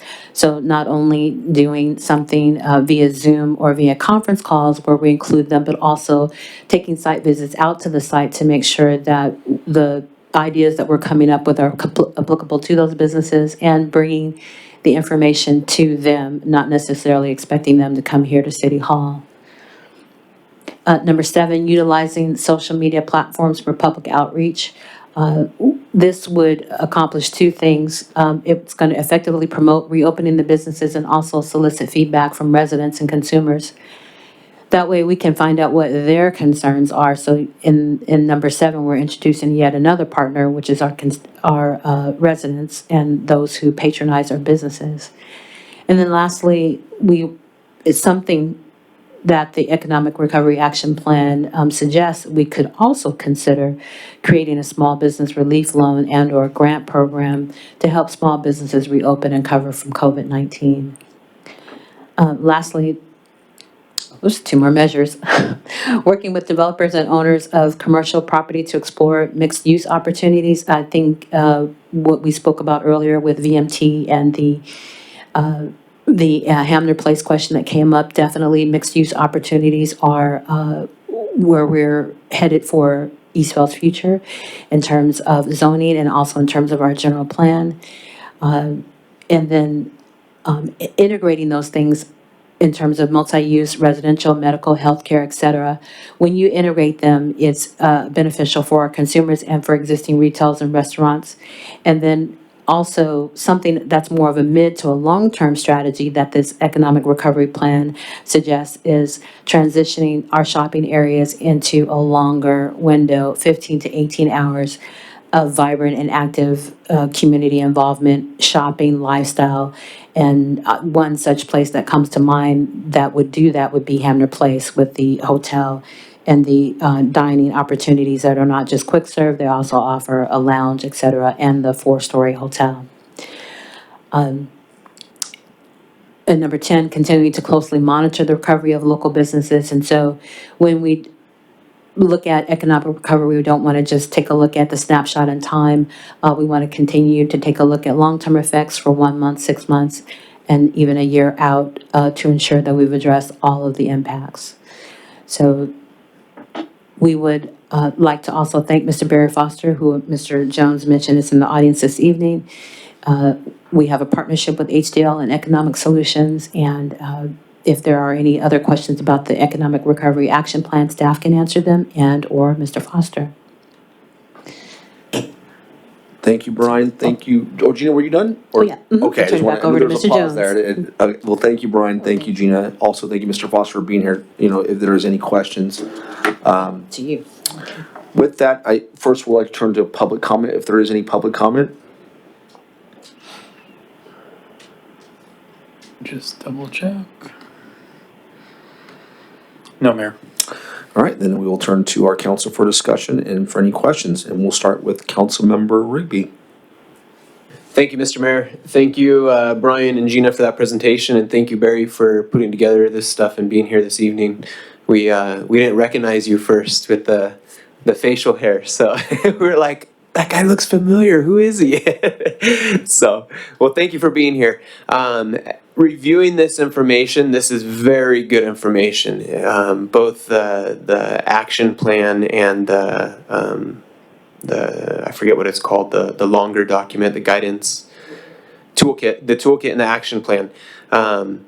I did talk to Brian about this. I think the toolkit, I don't know if there's a way that we could possibly, and this may be an Erica question too, if there's a way that we can change that to check boxes instead of dots for the different items, and then put a section down at the bottom where the business can sign themselves. It's not turned into the city, it's not done by the city, it's done by the business. We're giving them the document for them to do, and then we recommend that they put it up in their window. Just from a customer, I think it gives me a little bit more comfort walking in and seeing that they went through and checked these things and they did all these things and they signed it and they are abiding by this. Once again, it's not done by the city, it's not required by the city, it's just exactly what it is. It's a tool. It's a tool that they can use or they cannot use. I just think that if we provide them with opportunities to do things like that, I think it may help customers. I know one of the things was to help customers feel more comfortable as they come back. So I don't know, Erica, if there's any liability in us changing it to that, or what your recommendation would be. I can't think of any liability that would come from making that change just off the top of my head, especially if it's not something that the city is going to be affirmatively requiring all businesses to perform. It's optional for them, and it's just sort of a public information and outreach tool. I would be comfortable with that. And that's exactly what I would recommend that we do with it, is make it just as an optional tool that they can use or they can't use. I think most businesses would enjoy that, especially some of our smaller businesses that maybe don't have the resources to be able to put something like that together. If we're able to provide that for them, that they have the option to use that. I think that would be my recommendation on the toolkit. I think it's great, though. I think it's a great opportunity for us to help out these businesses recover. One of the things that I wanted to mention too, just as we're talking about the Economic Recovery Action Plan and what we've done as a city, we've done a lot as a city, but our community has done a lot also. It's not just been our city. I'd love to say that, city staff, yes, you've done a great job, but it's been outside of our city staff. It's been our chamber that's done a great job. It's been our businesses. You look at one that comes off the top of my head right now is Amazon did a large donation to the business recovery, whatever fund that we did, that we donated to the high school. We also have a gentleman in the city that started a new business, Move Through Motivation, did a little I don't want to say get together, a little run, walk, jog, bike, but took donations. And one of the things that he did with those donations, or the thing that he did with those donations, was that he gave them back to the businesses. So he took 2 businesses and he donated back to them that have been impacted by this COVID-19. So City staff, yes, you're doing a great job, but I think our community is doing a great job too. Our residents, our businesses, our chamber, everyone is coming together and truly being a community. Like Brian said, that unity part of the community and doing that. So all the residents, all the businesses, city staff, all of our partners, thank you for all that you're doing in helping our businesses to recover. One of the things, last thing, note that I wanted to make, we've heard a lot recently of increased cases, number of cases. This is going to sound shocking, but let me finish my complete thought before you pull this apart and tear it up.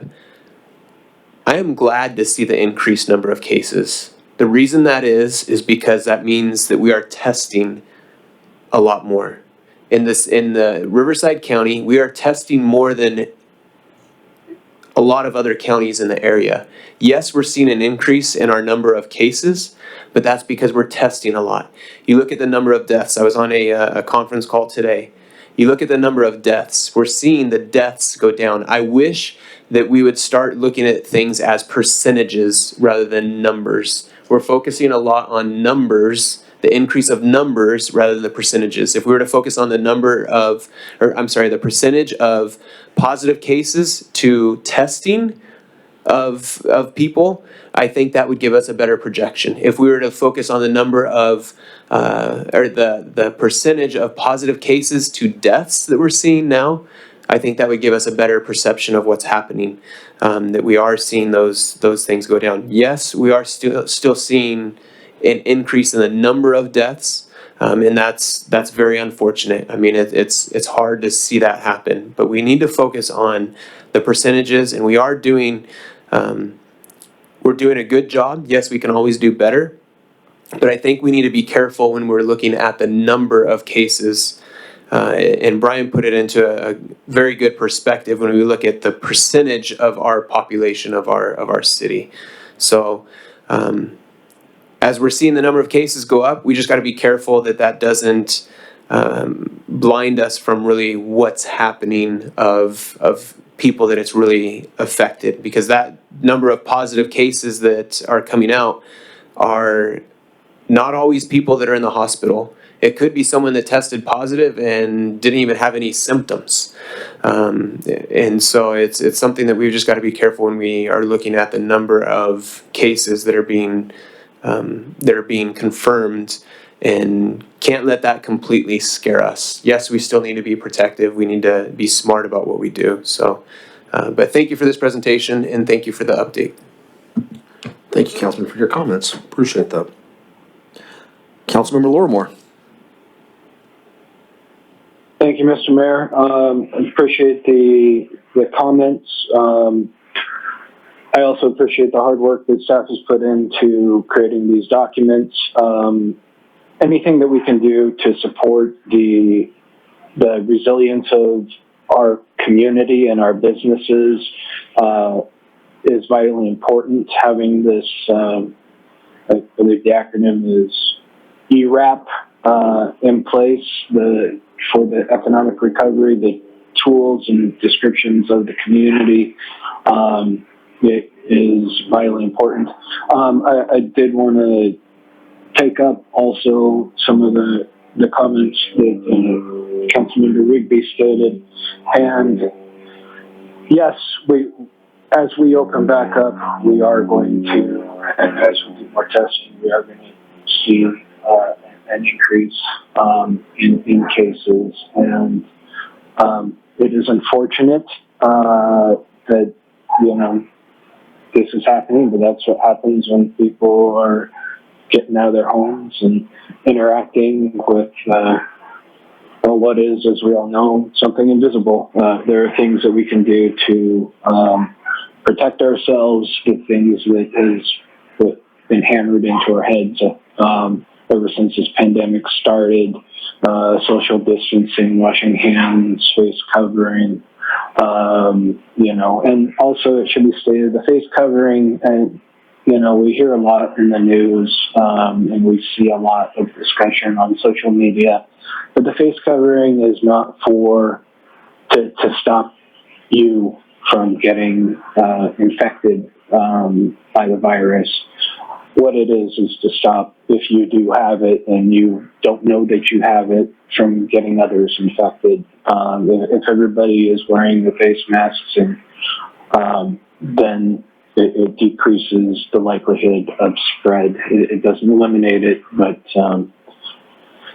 I will state that, I think it's unfortunate that this is something that has become a political issue, and it really shouldn't be. And I know some people might not like hearing that, but it isn't a question of political party. There are other countries in the world where, they look at places like New Zealand, for instance, that have gone out of their way and put in strict measures and stopped it in its tracks. And who knows, as things move forward, what that will mean. But the information's out there. You can take advantage of it or not. But going back to the subject matter at hand, and I'm sorry for going down that rabbit hole a little bit. For what staff provided, it's greatly appreciated. And like I say, anything that we can do to help facilitate the resilience of our truly resilient community is appreciated, and providing those tools is wonderful. So thank you.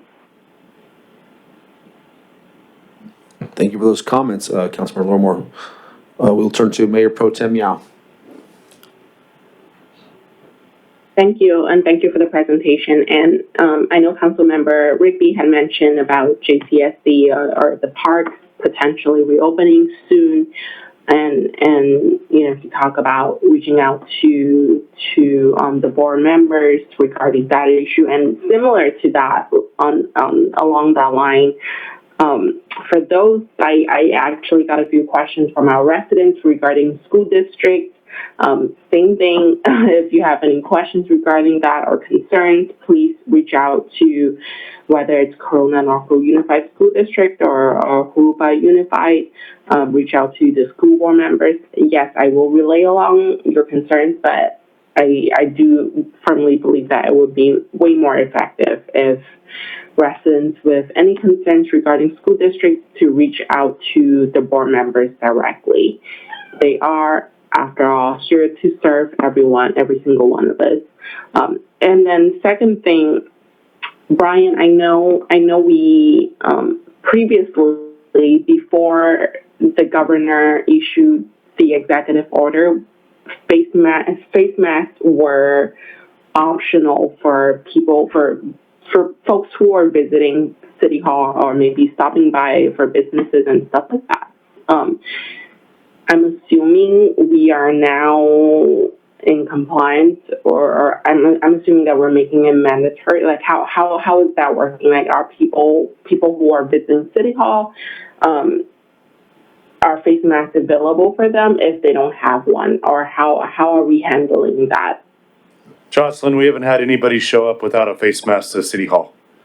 Perfect. Okay, I'm even better. I'm glad to hear that. Sounds good. In that case, I don't have any other questions.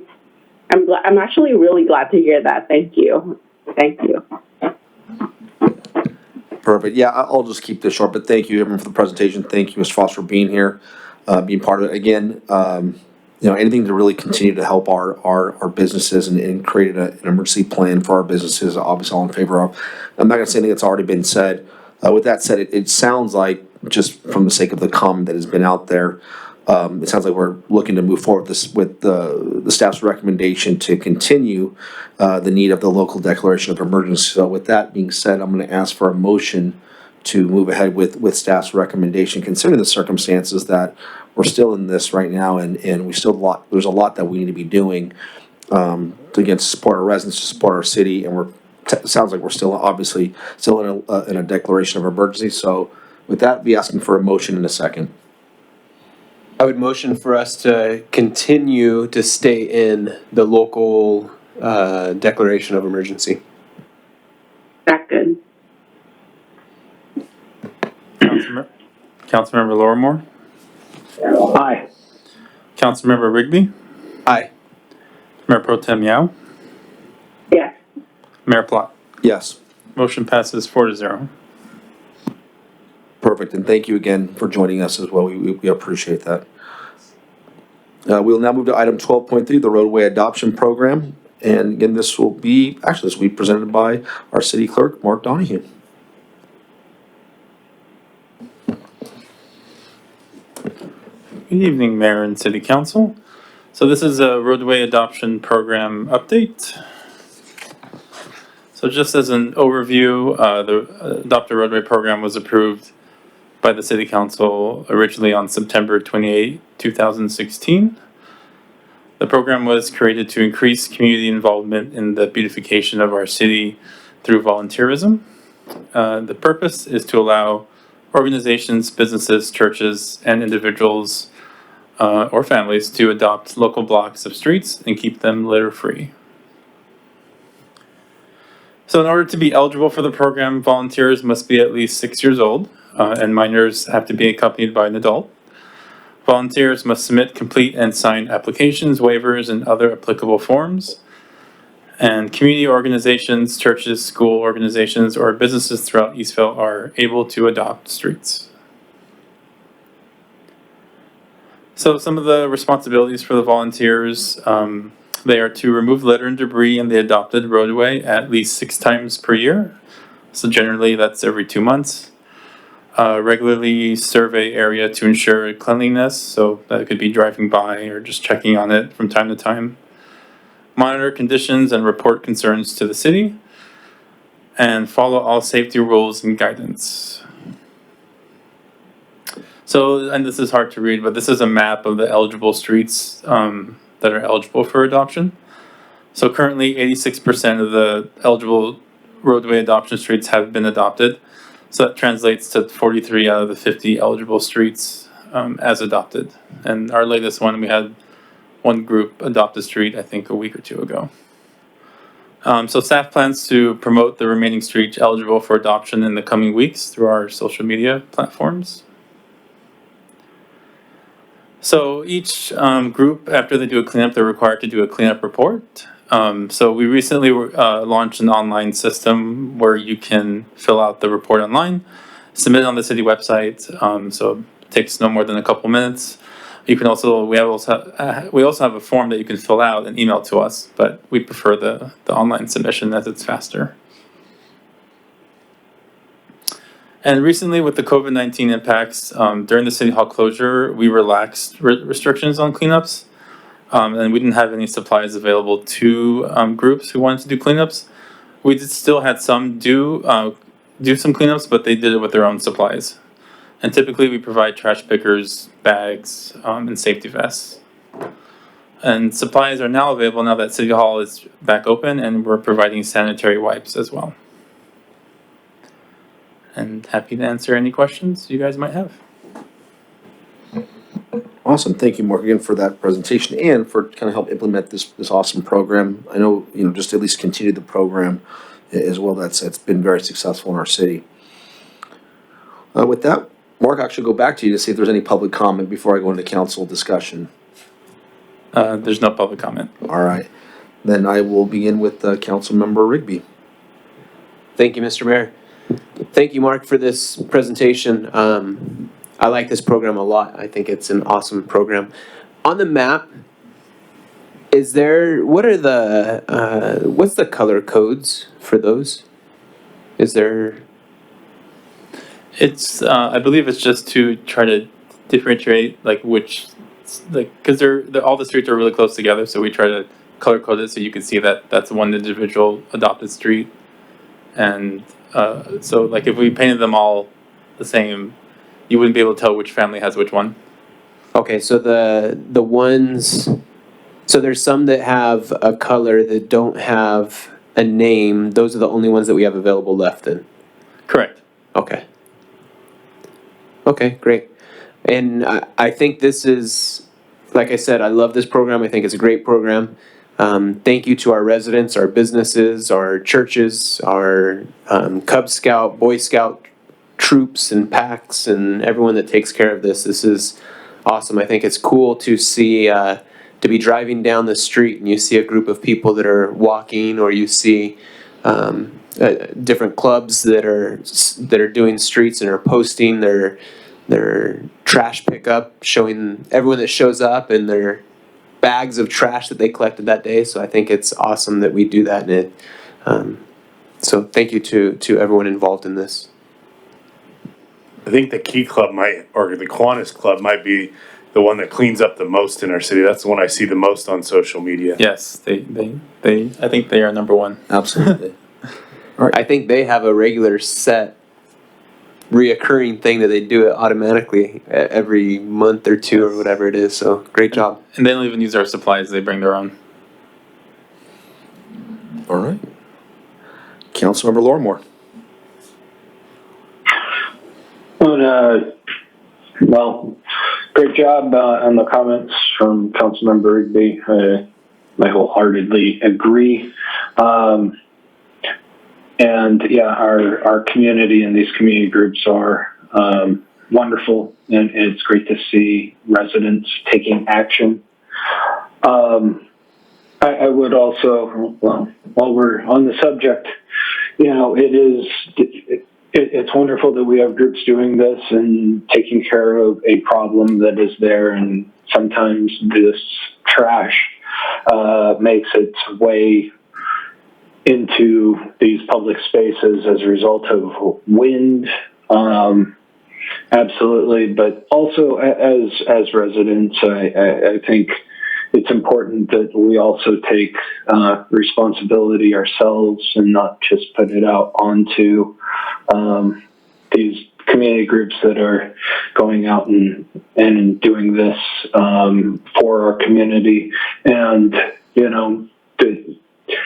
I've seen individuals, and it's very unfortunate, just sometimes throw things out their car window, and it makes me a little bit sad when I see things like that, and I often am picking it up myself while out on walks and in my neighborhood. But I really appreciate our community groups standing up and doing this, and this is, as Councilmember Rigby stated, a wonderful program. So thank you. Thank you for those comments, Councilmember Lorimore. We'll go to Mayor Pro Tem Miao.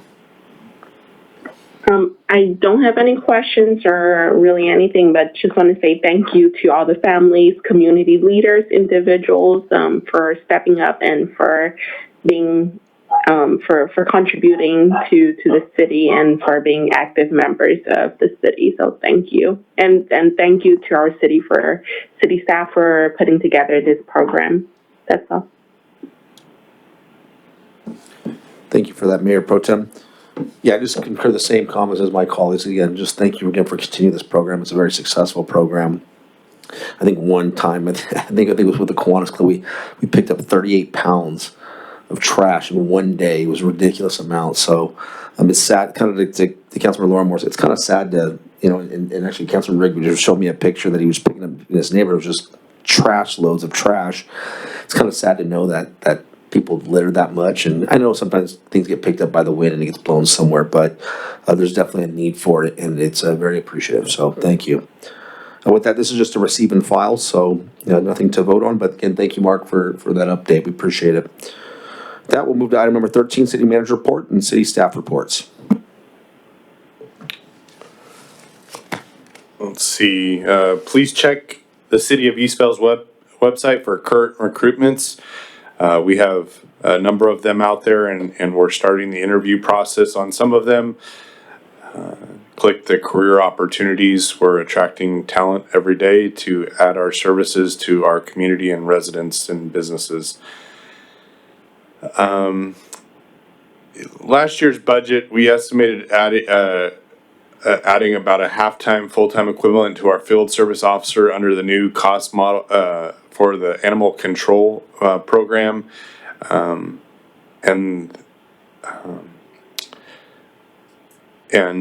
the previous director for the county animal control never implemented that, and then he retired. They just brought in a new director in April, and She is coming from the Pasadena Humane Society. She seems like she is really going to be engaged in serving Eastvale and communicating with us. And she apologizes for the animal control not implementing the 0.5 increase to a full-time officer this past year. She's going to start coming out. She's going to do a presentation on July 22nd for and bring an adoptable animal. And I think she's going to make monthly visits to us. One of the benefits is the County Board of Supervisors, once again, is pushing more costs onto local cities. And with the animal control, like the shelter services flat rate went from about $5,300 to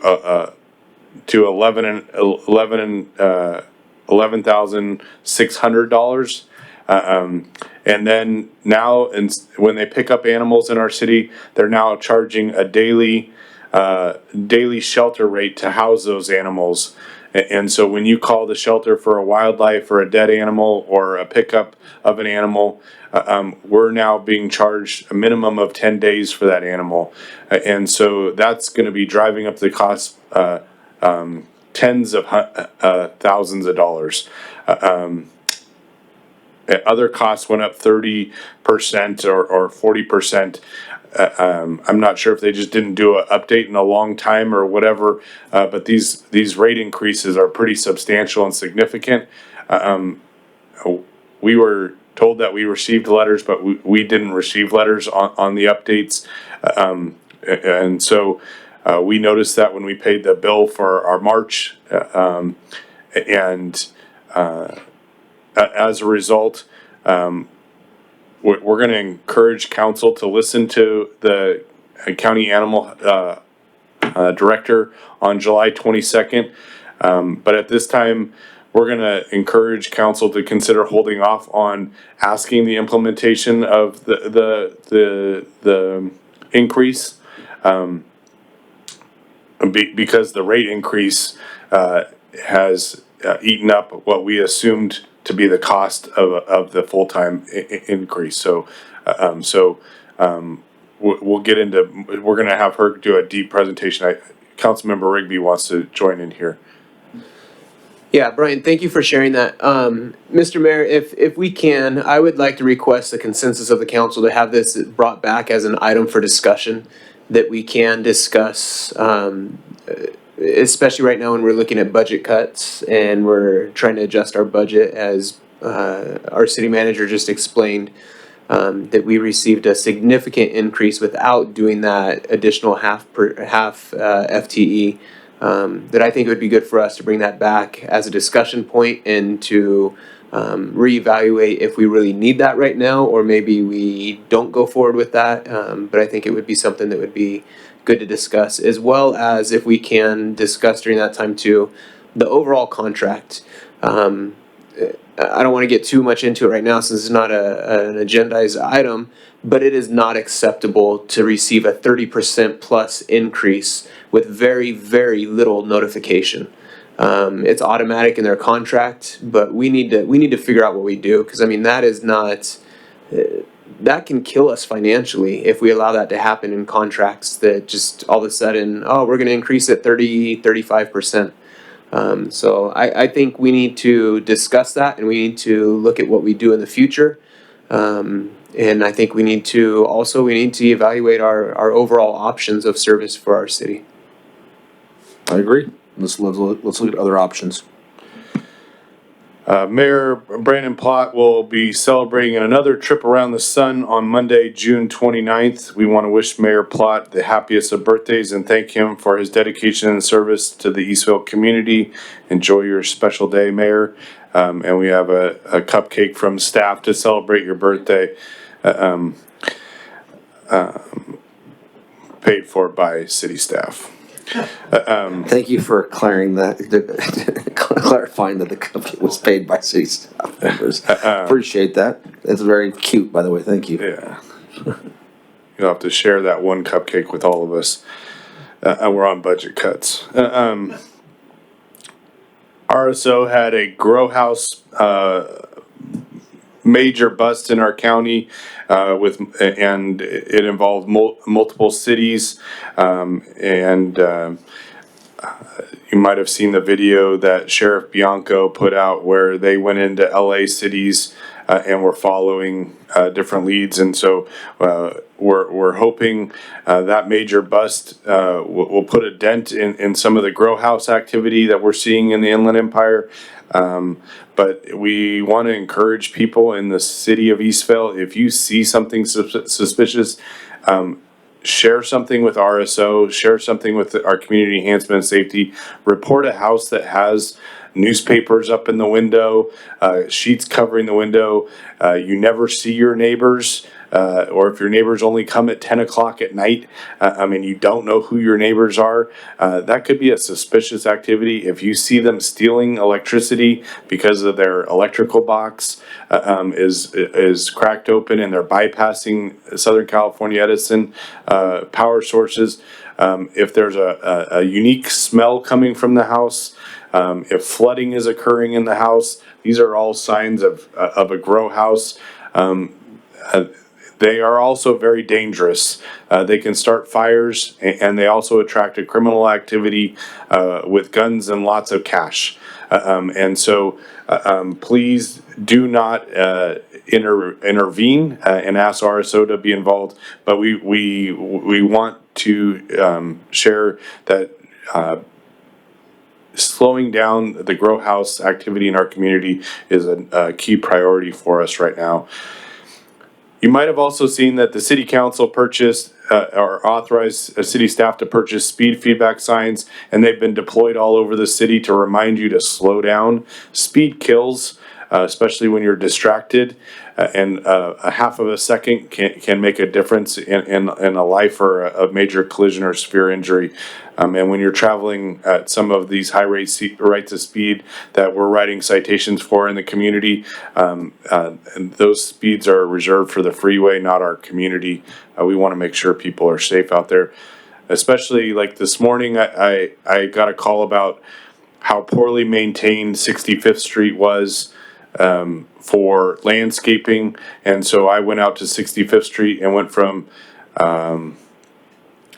Hamner all the way over to Archibald and back, and stopped and took some pictures of different landscaping issues and challenges out there because we had a resident call in and complain. And there were close to 50 to 60 people walking along 65th Street this morning around 9 o'clock. I was really impressed. And so Matt Olson's Move to Motivate to Move, or whatever campaign it was. Move through motivation. Move through motivation campaign must be taking off because everybody's out being physically fit and active in our community. To be exact, 137 people showed up on that day without any city or JCSD advertisement, just word of mouth. And we practice social distance, obviously, because we just release people as they went. So, people are running, there's more than 6 feet, people are, easily 30, 40 feet ahead of each other in their own appropriate groups, but it was a very successful event. I was more talking about this morning when I was on. Oh, this morning, I thought you meant the day of, sorry, I apologize. I was talking about this morning on 65th Street when I was out there. There were a number of people out exercising on 65th Street. There were actually more people walking and biking on 65th Street than there were cars on 65th Street. I was really impressed, but the cars that were on 65th Street were flying down 65th. I got honked at a few times by slowing down. So Hellman and Walters intersection traffic signal should be turned on soon. The poles are up and they're going to be energized here hopefully by the end of the month. So we will have extra enforcement out there. Red means stop, yellow means slow down and prepare to stop, and green means you can go. And that traffic signal will be in place for the new Rondo Elementary, which will be opening up. Well, we don't know if it'll be opening up for students quite yet, but how it's all going to work. But it's going to be ready to be open should the district open up. We just heard from the state that the city's CARE Act allocation is going to be about $811,000. This is based on 66,000 population from the Department of Finance. So we're looking forward to the census coming in and hopefully having a higher population, because we believe it's a little bit higher than that with a lot of our information that we have. Staff is examining how these funds can be utilized and what the criteria, but we're hearing that the governor is requiring compliance with all of his executive orders to receive these funds. So there could be some other things. Let's see, over the last couple months, we've been getting a lot of complaints about our landscaping, our backup landscaping maintenance and the quality of that landscaping and picking up trash and whatnot. So we're excited that all of our Adopt a Street groups are out picking up to help JCSD in that effort. And tomorrow night at the Parks Commission, JCSD is going to be giving a thorough, in-depth overview of some of the challenges, obstacles, and opportunities with landscaping, with the CFDs, the LLMDs, and whatnot that pay for those things, and how those are being utilized in the 6-week rotation that they're on. So if you'd like to hear all the details as you're out exploring our community, I'd encourage you to tune in tomorrow night at the JCSD Parks Commission meeting. And if you miss tomorrow night, we have JCSD General Manager Chris Birch and his team coming to our city council on July 22nd, along with the animal control director, and she will be bringing an Adopt a Pet. So this might be your next family pet. So we would encourage you to tune in to next July 22nd's council meeting. It's going to be a blockbuster. Let's see. We also heard some complaints about some structures along I-15 just south of Limonite as you're on the southbound on-ramp out there. We want to let residents know these individuals are living on state property. It's not city-owned property, and the governor has a mandate to the CHP and Caltrans not to relocate anybody during his stay-at-home orders. So there is nothing that we can do as a city. However, the Riverside Sheriff's Office, Homeless Outreach Team, the Special Enforcement Team, our Community Enhancement, our Eastville Community Enhancement Team, our Eastville building officials, and CAL FIRE all paid the individuals a visit this past week to make sure that they themselves, the residents and neighbors that live around where their encampment is, as well as any first responders that would respond to the area, know what's out there and know of any safety dangers. And so we are monitoring that very closely. Also wanted to share, we are enthralled by the amount of investment that our residents are putting into their homes right now. We are getting an exponential increase in pool permits and solar permits.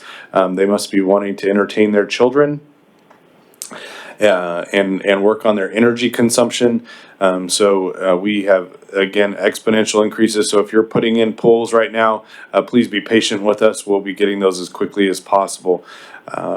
We have a number of recruitments, as I mentioned earlier, in process. Also want to share that we are light in July and August. So the first meeting in July, we will not have, which is the second week of July, and the second week of August, we will not have council meetings, and we will have them on the fourth Wednesday of July and August.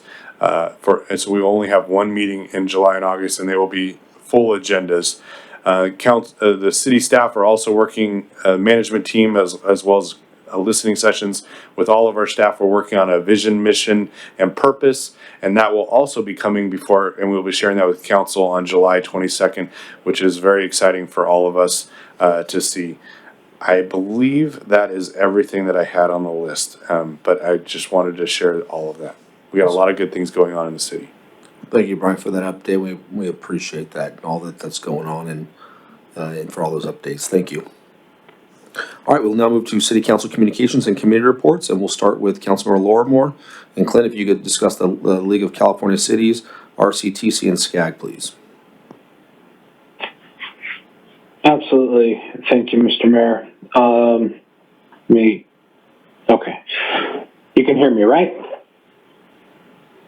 Yeah, we're yep, you're loud and clear. Okay. Excellent, thank you. Well, to make it easy, we'll start off with RCTC. They're dark, so haven't met since the last council meeting. A lot of the preparatory subcommittee meetings take place prior to the commission meeting, which it's dark next month, so we haven't had any of those. So RCTC, check. It has been a busy couple of weeks since our last council meeting in relation to the other two. I'm going to run through some of the meetings that I've participated in. So it was last week, it took place on Friday. The League of California Cities had its state board meeting, and this meeting was very interesting. There were a number of contentious issues that came up as they relate to ballot measures that are going to be coming forward this November, and the league was weighing whether or not to participate in those. As part of the league's bylaws, it is required that there's a 2/3 vote if indeed there is action to be taken. There was a lot of discussion that took place. The 3 different items that we looked at for what's coming forward this November included split roll, rent control, and the family home and protection and fairness measure. And of those 3, and I encourage anybody listening to do homework on all of these issues. The first 2 were the most contentious, and that had to do with split roll or the impact on Prop 13 in relation to commercial properties, and then rent control, and that had to do with facilitating cities to enact it if they so desire. It was very contentious. Neither of those issues were measures that the league chose to weigh in on, and personally, I agree with that position. I am not in favor, again, this is me personally, with either of those. And then the other one is a measure that's been put forward by the Realtors Association, and that has to do with it's called the Family Home Protection and Fairness Measure. I mean, who doesn't want to vote for that? In short, it has to do with seniors and their ability of anybody over the age of 55 or anybody that's been impacted by wildfires or disasters to be able to take their Prop 13 taxable rate and transfer it to a new home anywhere within the state of California. And that is a wonderful thing to be able to do that. I believe Riverside County is already one of those counties that allows that for anybody to do. There are further details, though, that I would encourage everybody to take a look at, and that has to do with the reassessment of property values when a property is passed on to relatives when somebody does pass away, and there are changes to that. This will result in, according to the measure's proponents, hundreds of millions of dollars coming back to counties, local jurisdictions, and of course the state. So that was a very long meeting. It was like 8 hours on Friday last week. Also, I want to share that I do sit on the state board, and I threw my hat into the ring to apply for the role of second vice president for League of California Cities. I made it to the finalist stage. I was one of 4 candidates that went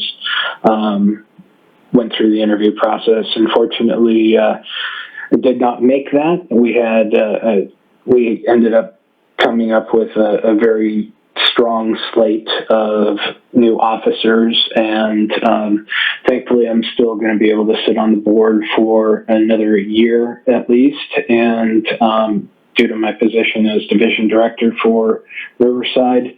And but I did want to share that that interview took place, and try again in the future. Also, for those of you on the council and city staff, the League of California Cities division meeting is going to be taking place on July 13th. That's going to be a Monday. It's going to be at 5:30 p.m. Originally, it was scheduled to take place in the city of Paris. Due to COVID-19 and the considerations, this is going to be taking place virtually. We've been working on speakers. We've narrowed it down to a couple. The executive committee is still working out who that is going to be, but it promises to be a good program. So if you haven't already signed up, please do so. So that concludes the League of California Cities. SCAG. Since then, I've had 5 SCAG meetings since our last council meeting, one of which included the SCAG Scholarship Committee. And this is something that I would really like to see students from Roosevelt take advantage of, or not take advantage of, but apply for. And I will do a better job of sharing this, but it's a $4,000 scholarship for anybody that is interested and makes it through this process. And it's good with the cost of college being what it is today. But be forewarned that it's very stiff competition, those that do make it through.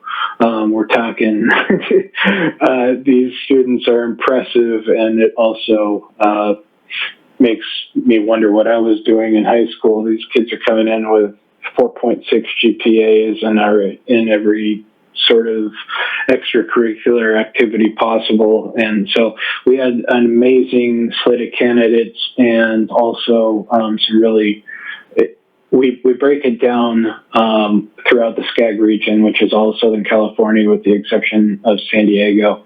And we were able to get a couple of students from Riverside County that won the scholarship. So it was great, but had that meeting. There was a SCAG Legislative Communications Membership Committee. It's a new slate of officers within that body, and as a result, it was more of a run-through about what the committee does and a welcome to the new members. There was a Connect SoCal discussion, which that is also often referred to as the RTP-SCS, or the Regional Transportation Plan Sustainable Community Strategies. So, and we had a discussion with different community groups and stakeholders about the RTP-SCS, and that took place earlier this week. There was also the Executive Administration Committee, which took part in, which adopted much of the some of the recommendations that came out of the Legislative Communications Membership Committee. Also today, this morning, there was a virtual town hall with SCAG that discussed it was a regional dialogue on the SoCal Connect document and COVID-19, and how communities are going to, communities around Southern California are dealing with this. It invited stakeholders to also share their thoughts, and hopefully it was recorded. Staff, and they had different breakout rooms. Staff at SCAG are going through and will be compiling that information. It'll be something to share. Lastly, that concludes all those things. I discussed some of the ballot measures that are coming up for this November. If anybody's interested, please reach out to me separately, because this is a political issue, but I did want to. There is a discussion that's going to be taking place related to split roll this Thursday. So if anybody's interested, whether in the public, on the city council, please let me know, and I will share with you the information of how to participate in that discussion. Lastly, Father's Day just passed, and I want to wish everybody a great Father's Day, and well, hopefully everybody had a great Father's Day, and that concludes my comments. Thank you. Thank you, Councilman, and congratulations too on once again being the division director for LOCC. We appreciate that and having your representation in that. Oh, thank you. It's truly an honor to be able to represent the different cities. Perfect. And of course, Eastville. Absolutely. We'll move forward. I'll just take over the RTA real quick in Finance Committee. Riverside Transit Agency, again, if you heard earlier, the plan to have Route 4, which is that serves the western part of Eastvale as far as that bus route, is temporarily will be suspended, but hopefully see the future of seeing that bus route come to fruition. There will be a meeting tomorrow, so they'll have some updates at the next council meeting. Finance Committee, again, we will not, actually our next meeting, actually in July. Do you know that off the top of your head, Mark, that next meeting? Yeah, we can, yeah, no, Finance Committee meeting. It's the second Tuesday, it's the 14th, okay. I just know it's second Tuesday, I sometimes get the, and that'll be our next Finance Committee meeting. That will pass over to Councilmember Rigby for Western Community Energy and JCSD Parks Commission. WCE, we haven't met since our last meeting, and JCSD, we meet virtually tomorrow evening. So if you're interested, strongly encourage you to participate and to log on to that. And that is tomorrow at 6 p.m. And I believe you can go on their website for instructions how to log on to that meeting. Okay, thank you for that. And then Mayor Pro Tem Yao, this will be the RCA. Yes, so we finally met this month, and our city, the city of Eastville, we submitted a letter of support to Congressman Ken Calvert. He recently authored a bill to establish the Western Riverside County National Wildlife Refuge. The bill number is House Resolution 2956. And we submitted a letter of support to RCA for that bill. So that's pretty much it on my end. And we do not have a meeting in July, and we do not have a meeting in August. So the next meeting will be in September. And no, we did not have a species of the month this month. So we're just gonna have to wait until September, and hopefully we can learn more about the species of the month then. Yeah, that's all. All right, thank you, Mayor Pro Tem. All right, we'll just go to council communications. I think Clint, you may have already mentioned it, but I will go back to you if there's anything else you would like to address. I'm talked out, but thank you. Okay.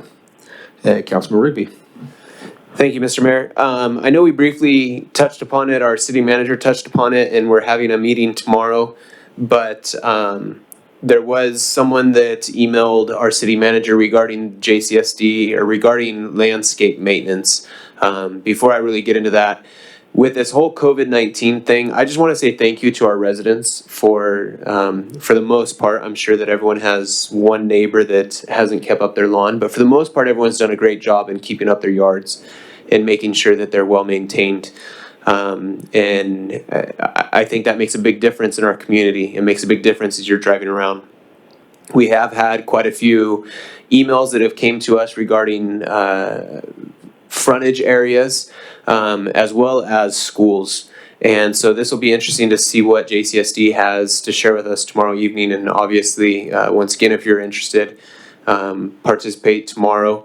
But it's also going back to what we were saying about contacting board members, the proper people for that. But I also wanted to thank our code enforcement, community enhancement and safety for what they've been doing in making sure that everything within our city is still being maintained properly and people's homes are being taken care of.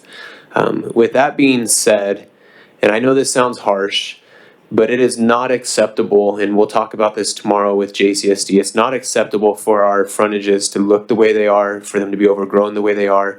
As our family went through and picked up trash, we couldn't even access a lot of the trash areas because it was so overgrown.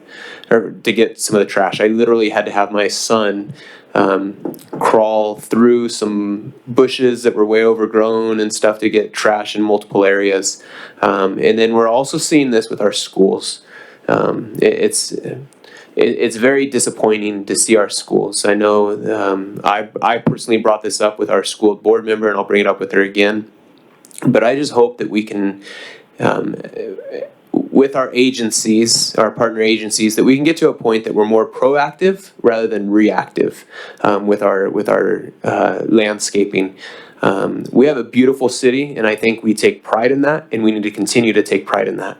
And we need that to show within our city, and that happens when we're proactive with our landscaping rather than reactive.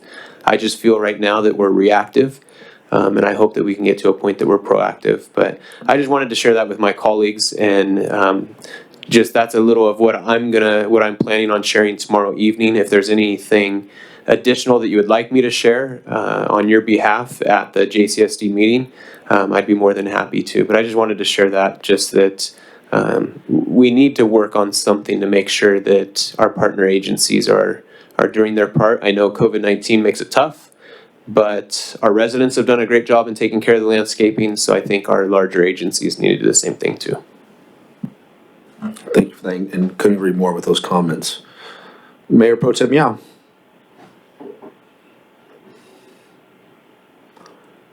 Did we lose Mayor Pro Tem Yao? Yep. Oh, there you are. I thought we lost you for a second.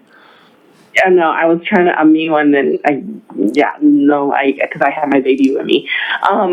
But I'm actually, thank you, Councilmember Rigby, for bringing that up. I have a very similar concerns. Even my parents, who, they rarely complain about anything, and they were like, Jocelyn, what is up with like all the weeds and overgrown weeds near the school? And I was like, wow, that's the first time I ever heard my parents complaining about weeds. And that's when I was like, okay, this is bad. And so I actually drove over and I checked it out, and it was real. And from where I'm referring to Clara Barton Elementary School specifically, and I did reach out to school board members, and I was told that it's JCSD's territory. And then when I reached out to JCSD, I was told that it's the school.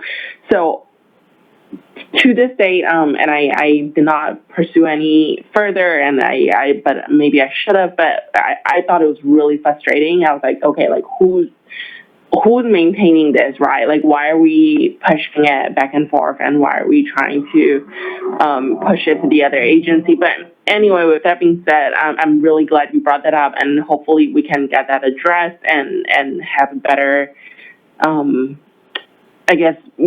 hopefully we can work better together, all the agencies, and that we're making sure that the city is clean and that we're taking care of the city. So, but that's all on my end. Thank you again for a great meeting, and and look forward to speaking to all of you again in July. Thank you for that. Yeah, it's gonna be a little break. It'll be kind of weird. So absolutely. Guys, everyone, thank you for attending tonight. Those that are still on. Just wanted to make one comment, and I was trying to just do one and not a multiple. Just want to collectively, this is really the last city council meeting before we actually close out our budget, and this is, in essence, this is pretty much going to be the last meeting before we enter into the new year for us. And so I wanted to give a lot of thanks because it's a very interesting year, to say the least, and there was a lot of phenomenal accomplishments that our staff has done. And I want to thank our staff, as we do a lot, and give always every council meeting, or usually every other council meeting, we thank a lot of our staff leaders in our report. But I kind of want to hone in on one particular person because he gets a lot of credit. He gets a lot of credit for hiring these particular people and the staff leaders and the staff members that are on our team. But sometimes it doesn't get out as much and doesn't go recognized. But I wanted to kind of just give a thanks to Brian, who's really put a lot of effort into making our city great and an amazing city. And I just kind of want to highlight just the cultural change that we've had in our city, and you reflect on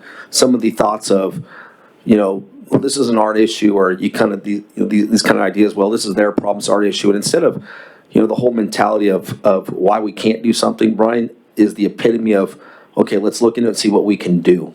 It's the I can do. And I think that goes across every platform that we've done, whether it's about the Hamner Place project, whether it's about how we address COVID-19.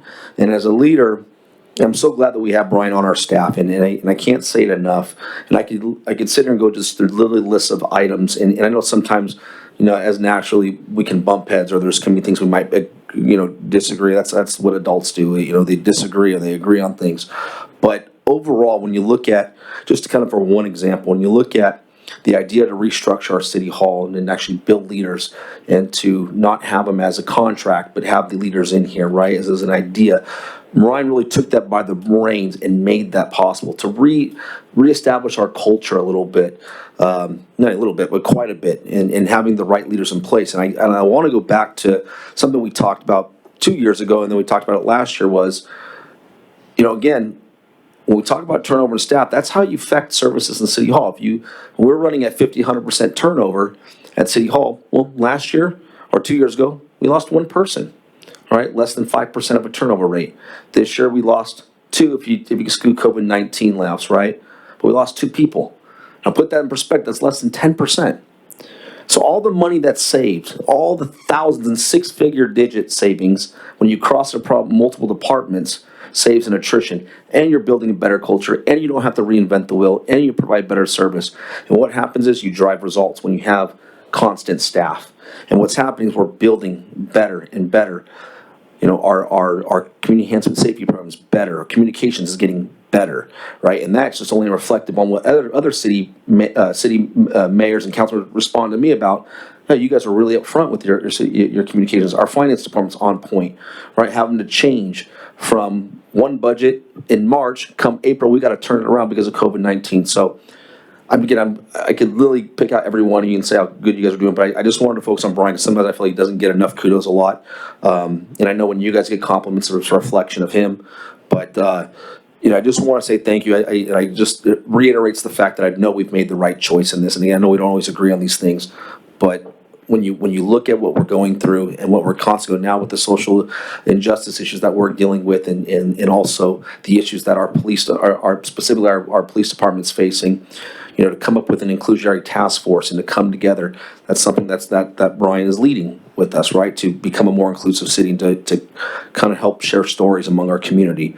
And that's what leaders do. So just want to leave with those comments and leave with that, and just want to show my appreciation as we close out this year. So again, thank you again, Brian, for everything. We're looking forward to next year. Obviously, we're going to start off with another wild ride, but things will continue. But I imagine we will still thrive and succeed as in everything else that's coming to fruition. So our next meeting at our Eastville City Council meeting will be held on July 22nd, and it'll be at 6:30 p.m. This meeting is adjourned.